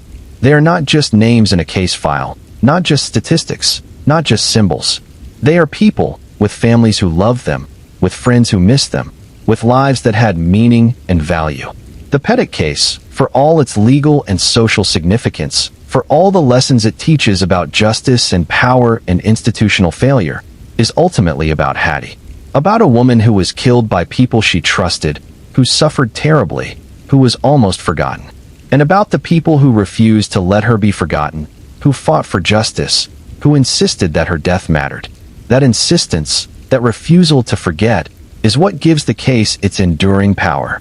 It is what makes it more than just a historical curiosity, more than just a sensational story. It is what makes it a testament to the importance of bearing witness, of speaking truth, of fighting for those who cannot fight for themselves. And it is what makes the case relevant today, more than a century later, in a world that is different in many ways but still struggles with the same fundamental issues: power and abuse, trust and betrayal, justice and failure, remembering and forgetting. The Pettit case asks us to remember, and in remembering, to do better. The final years of William Pettit's life, spent in the Indiana State Prison, were marked by decline and despair. The prison was a harsh place, designed not for rehabilitation but for punishment. Inmates worked long hours in the quarry or the workshop, producing goods that were sold to support the prison's operations. The work was physically demanding, the conditions were poor, and mercy was scarce. Pettit was not well suited to this environment. He was not a physically strong man, and the labor exhausted him. He was not a sociable man, at least not in the way that would have helped him navigate the complex social dynamics of prison life. He kept to himself, spoke little, and seemed to retreat inward, perhaps into regret, perhaps into denial, perhaps into some mental space where the reality of his situation could be escaped, if only temporarily. His health deteriorated rapidly.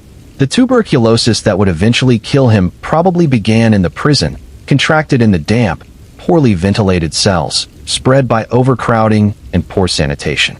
At first, it was just a cough, occasional and easy to ignore. But it worsened, became constant, racking his body with spasms, leaving him weak and breathless. The prison doctor diagnosed the disease, but could do little to treat it. Tuberculosis was a death sentence in the late 19th century. There were no antibiotics, no effective treatments. All the doctor could do was try to make Pettit comfortable, to ease his suffering as much as possible, and to wait for the inevitable. Pettit's lawyers continued to work on his appeal, arguing that the trial had been unfair, that the judge had made errors, that the conviction should be overturned. They filed briefs, made arguments, waited for the appellate court to rule, and Pettit waited with them, hoping that somehow, despite everything, he might be freed. But the appeal was denied. The court ruled that the trial had been conducted properly, that the evidence had been sufficient, that there was no basis for overturning the conviction. The decision was final. There would be no new trial, no reduction in sentence, no chance of freedom. When Pettit received this news, something in him seems to have broken. He stopped writing letters, stopped maintaining his appearance, stopped trying to fight the disease that was consuming him.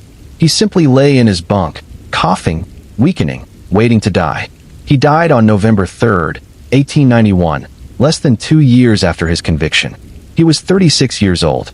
The official cause of death was tuberculosis, but in a deeper sense, he died of his own choices, of the life he had built on lies and manipulation, of the trust he had betrayed, of the woman he had murdered. He was buried in the prison cemetery, in an unmarked grave, with no mourners, no eulogy, no ceremony. He simply ceased to exist, erased from the world as completely as he had tried to erase Hattie. The news of his death reached Crawfordsville within days. Reactions were mixed. Some people felt a sense of grim satisfaction, a feeling that justice had been served, that Pettit had gotten what he deserved.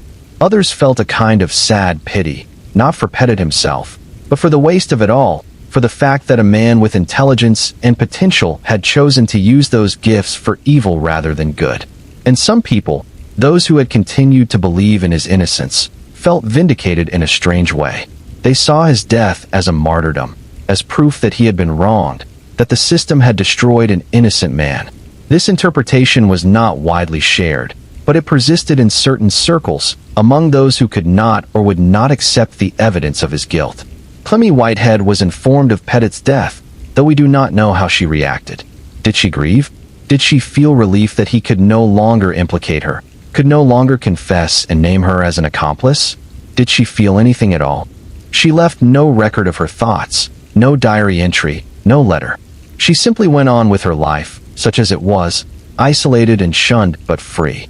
The contrast between Pettit's fate and Clemmy's continued to trouble those who believed in justice.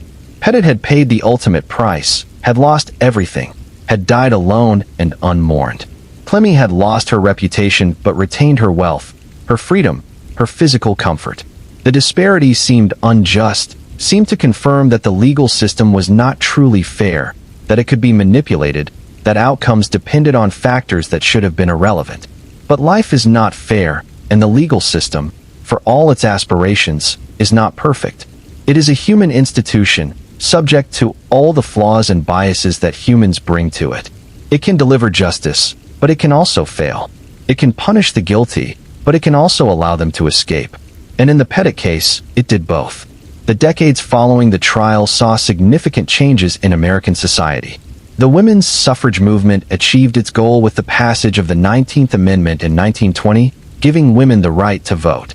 Divorce laws were reformed, making it easier for women to leave abusive marriages. The legal system became more professional, more scientific, more focused on evidence and procedure. These changes did not happen because of the Pettit case alone, but the case was part of the larger context that drove them. Cases like Hattie's, stories of women trapped and suffering and killed, helped to build momentum for reform, helped to convince people that change was necessary.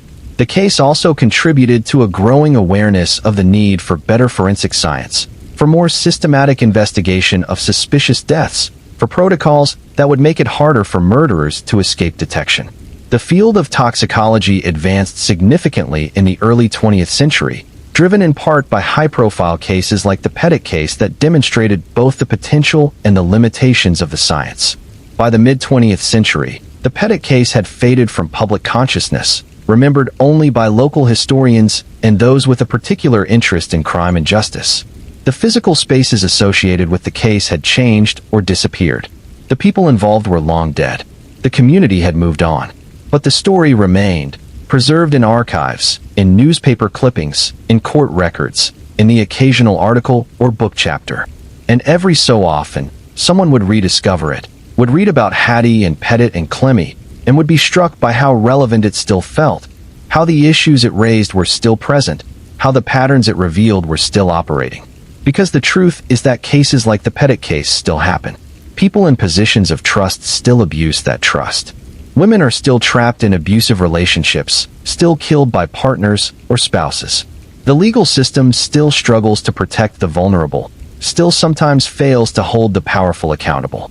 And communities still grapple with how to respond, how to balance skepticism with trust, how to support victims without becoming vigilantes. The specifics have changed. We have better forensic science, stronger legal protections, more awareness of domestic violence and abuse. But the fundamental dynamics remain. And that is why the Pettit case matters, why it is worth remembering, why it is worth studying. Not because it is unique, but because it is not. Because it represents a pattern that repeats itself across time and place, a pattern of power and vulnerability, of trust and betrayal, of justice sought and sometimes, but not always, achieved. The case asks us to pay attention, to be vigilant, to question, to act when we see warning signs. It asks us to believe victims, to take their complaints seriously, to provide them with the support and resources they need to escape dangerous situations. It asks us to hold institutions accountable, to demand that they do better, to reform them when they fail. And it asks us to remember Hattie and all the others like her, who suffered and died because the systems that were supposed to protect them failed. To remember that justice is not automatic, that it requires effort and courage and persistence. To remember that every victim matters, that every life has value, that we owe it to those who cannot speak for themselves to speak for them, to fight for them, to ensure that their stories are not forgotten. This is the legacy of the Pettit case. Not just a story of murder and trial and conviction, but a story of human failure and human courage, of systems that break down and people who fight to fix them, of victims who are almost forgotten and advocates who refuse to let that happen. It is a story that deserves to be told, to be remembered, to be learned from. And in telling it, in remembering it, in learning from it, we honor not just Hattie Pettit, but all those who have suffered similar fates, all those who have been betrayed by people they trusted, all those who have been failed by institutions that should have protected them. We honor them by refusing to forget, by insisting on justice, by working to create a world where such tragedies are less likely to happen.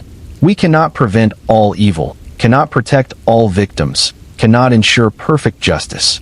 But we can try. We can do better. We can learn from the past and use those lessons to build a better future. And that, in the end, is what the Pettit case teaches us. Not that the world is dark and dangerous, though it can be. Not that people cannot be trusted, though some cannot. But that justice is possible, that truth can emerge, that ordinary people, if they are willing to fight, can make a difference. George Switzer made a difference.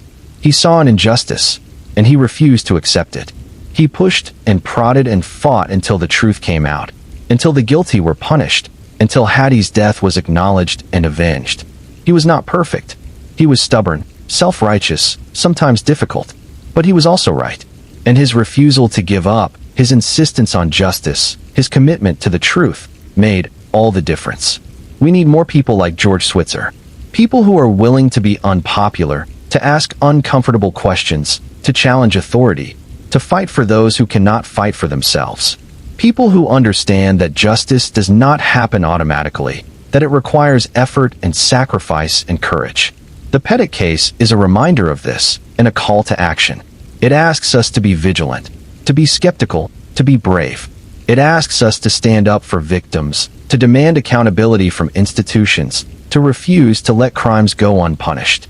And it asks us to remember Hattie, and to remember that her story, her suffering, her death mattered, that she was a person with a life that had value, with dreams that were unfulfilled, with a future that was stolen from her. She deserves to be remembered, and in remembering her, we honor not just her, but all victims of violence, all those who have suffered at the hands of people they trusted, all those who have been let down by the systems that should have protected them. We remember, and in remembering, we commit to doing better, to being better, to creating a world where justice is not just possible but expected, where victims are believed and protected, where the powerful are held accountable, and where stories like Hattie's become rarer, until one day, perhaps, they cease to happen at all. That is the hope. That is the goal. And the Pettit case, for all its darkness, for all its tragedy, points the way toward that goal. It shows us what can go wrong, but also what can go right. It shows us failure, but also success. It shows us the people of Crawfordsville, in the end, made the right choice. They listened to George Switzer. They demanded justice. They convicted William Pettit. And in doing so, they sent a message that still resonates today, that no one, no matter how charming or powerful or respected, is above the law. That trust, once betrayed, has consequences. That victims matter, and their stories will be heard. This is the legacy of the Pettit case. And it is a legacy worth preserving, worth studying, worth learning from. As we come to the end of this long, dark story, it is worth taking a moment to reflect on what we have learned, on what the Pettit case can teach us about human nature, about justice, about the fragility of trust, and the importance of vigilance. We have learned that appearances can deceive, that a charming smile and a persuasive voice can hide a cold heart and a willingness to kill. We have learned that institutions, even those we trust most, can fail, that they can prioritize reputation over truth, that they can let down those they are supposed to protect. We have learned that power matters, that wealth matters, that gender matters, that these factors can influence outcomes in ways that are unjust but real. We have learned that justice is not automatic, that it requires effort, courage, persistence, that it requires people willing to fight even when the odds are against them. And we have learned that every victim matters, that every life has value, that we owe it to those who suffer to bear witness, to speak truth, to refuse to let their stories be forgotten. Hattie Pettit was one woman, in one town, in one moment in history. But her story is universal. It is the story of every person who has been betrayed by someone they trusted. It is the story of every victim whose suffering was ignored or minimized. It is the story of every injustice that was almost allowed to stand, until someone refused to accept it. Her story is a reminder that we all have a responsibility to pay attention, to question, to act. We have a responsibility to believe victims, to support them, to provide them with the resources and the safety they need. We have a responsibility to hold institutions accountable, to demand that they do better, to reform them when they fail. And we have a responsibility to remember the Hatties of the world, the victims who are no longer here to speak for themselves, who depend on us to tell their stories, to honor their lives, to ensure that their suffering was not in vain. This is not easy. Remembering is painful. Confronting the reality of what people can do to each other, the cruelty, the betrayal, the violence, is difficult and disturbing. It would be easier to forget, to move on, to focus on happier stories. But we cannot afford to forget, because forgetting is how it happens again. Forgetting is how victims are ignored, how abusers escape accountability, how institutions fail. Remembering is how we learn, how we improve, how we create a better, safer, more just world. So we remember Hattie Pettit. We remember her kindness, her patience, her intelligence. We remember her suffering, her desperate attempts to get help, her lonely death. We remember the people who failed her and the people who fought for her. We remember the trial, the verdict, the partial justice that was achieved. And we ask ourselves, what can we do differently? How can we do better? How can we create systems, communities, cultures that protect the vulnerable, that hold the powerful accountable, that ensure that stories like Hattie's become rarer? There are no easy answers, but there are answers. We can believe victims. We can take complaints of abuse seriously, investigate them thoroughly, provide resources and support. We can reform institutions that fail, hold leaders accountable, insist on transparency and integrity. We can teach people, especially young people, about healthy relationships, about consent, about the warning signs of abuse.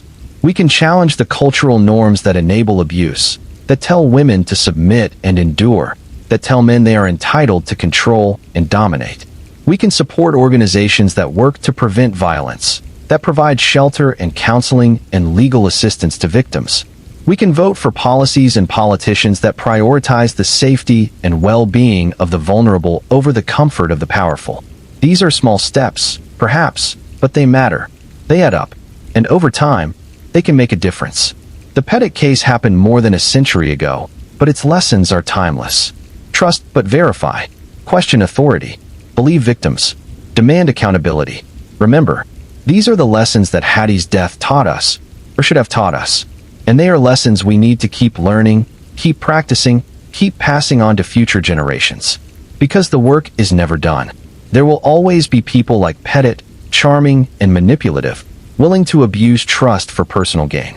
There will always be people like Hattie, vulnerable and trapped, desperately seeking help. And there will always be a need for people like George Switzer, stubborn and relentless, refusing to let injustice stand. The question is which role each of us will play. Will we be the ones who turn away, who choose comfort over courage, who allow victims to suffer in silence? Or will we be the ones who speak up, who act, who fight for justice even when it is hard? The choice is ours, and the stakes are high, because somewhere, right now, there is another Hattie, trapped in a dangerous situation, crying out for help. And whether that help comes, whether that person survives, depends in part on the choices we make, on whether we are paying attention, on whether we are willing to act. So let us choose to pay attention. Let us choose to act. Let us choose to remember Hattie Pettit and all the others like her, and to honor their memory by doing better, by being better, by creating a world where their stories become history rather than current events. This is the final lesson of the Pettit case. Not that the world is dark, though it can be. Not that people cannot be trusted, though some cannot. But that we have the power to make a difference, to fight for justice, to protect the vulnerable, to ensure that victims are heard and remembered and honored. We have that power. The question is whether we will use it. The story of Hattie Pettit ends here, in 1889, with her death and the trial and the partial justice that followed. But the larger story, the story of human struggle for justice and dignity and safety, continues. It continues in every courtroom where victims seek accountability. It continues in every shelter where survivors find refuge. It continues in every conversation where someone speaks up, where someone says, "This is not right. This must stop." It continues because people choose to continue it. Because people refuse to forget, refuse to accept injustice, refuse to let victims be erased from history. And it continues because of stories like this one, stories that remind us of what is at stake, of why the fight matters, of why we must never stop working for a better world. So as you settle in for sleep, as you let this story fade into the background of your consciousness, carry with you not just the sadness of Hattie's fate, but the hope of what can be learned from it. Carry with you the knowledge that justice is possible, that courage can make a difference, that every voice matters. Carry with you the memory of Hattie Pettit, a woman who deserved better than she got, who deserved to live a full and happy life, who deserved to be loved and valued and protected. Remember her, honor her, and in remembering and honoring her, commit to doing your part to create a world where fewer people suffer her fate. This is how we honor the dead, not just by mourning them, but by learning from their stories, by fighting to prevent similar tragedies, by refusing to let their suffering be in vain. Hattie Pettit died more than a century ago, but her story lives on, preserved in archives and court records and historical accounts, waiting to be discovered by each new generation, waiting to teach its lessons again. And those lessons are worth learning. They are worth remembering. They are worth acting on. So remember Hattie. Remember her story. And let that memory inspire you to be vigilant, to be brave, to be the kind of person who makes a difference, who stands up for justice, who refuses to let victims be forgotten. This is the legacy of the Pettit case. This is what we owe to Hattie and all those like her. This is how we honor their memory and their sacrifice. Remember, act, make a difference. And now, my sleepy friends, as this long story comes to an end, I want you to rest. You have listened to a difficult tale, a story of suffering and betrayal, but also of courage and justice. You have honored Hattie by listening, by bearing witness, by refusing to let her story be forgotten. Take comfort in that. Take comfort in the knowledge that by listening, by learning, by caring, you are part of the solution, part of the movement toward a better world. And take comfort in this. You are safe. You are here, in your bed, in this moment. The story is over. Hattie's suffering has ended. And while the larger work of justice continues, for now, you can rest. Close your eyes. Breathe deeply. Let the story fade into the background of your mind, becoming part of the vast tapestry of human history, of all the stories that have been told and remembered and passed down through generations. You have done well by listening. You have honored Hattie's memory, and now you can rest, knowing that her story will be remembered, that the lessons will be learned, that the work of justice will continue. If you're still awake and found meaning in this story, please leave a comment below sharing where you're from and what resonated with you. Like this video to help others discover Hattie's story. Subscribe to the channel so you never miss another tale of true crime history told with care and respect. Thank you for being here. Thank you for listening. Thank you for remembering. Good night, my friends.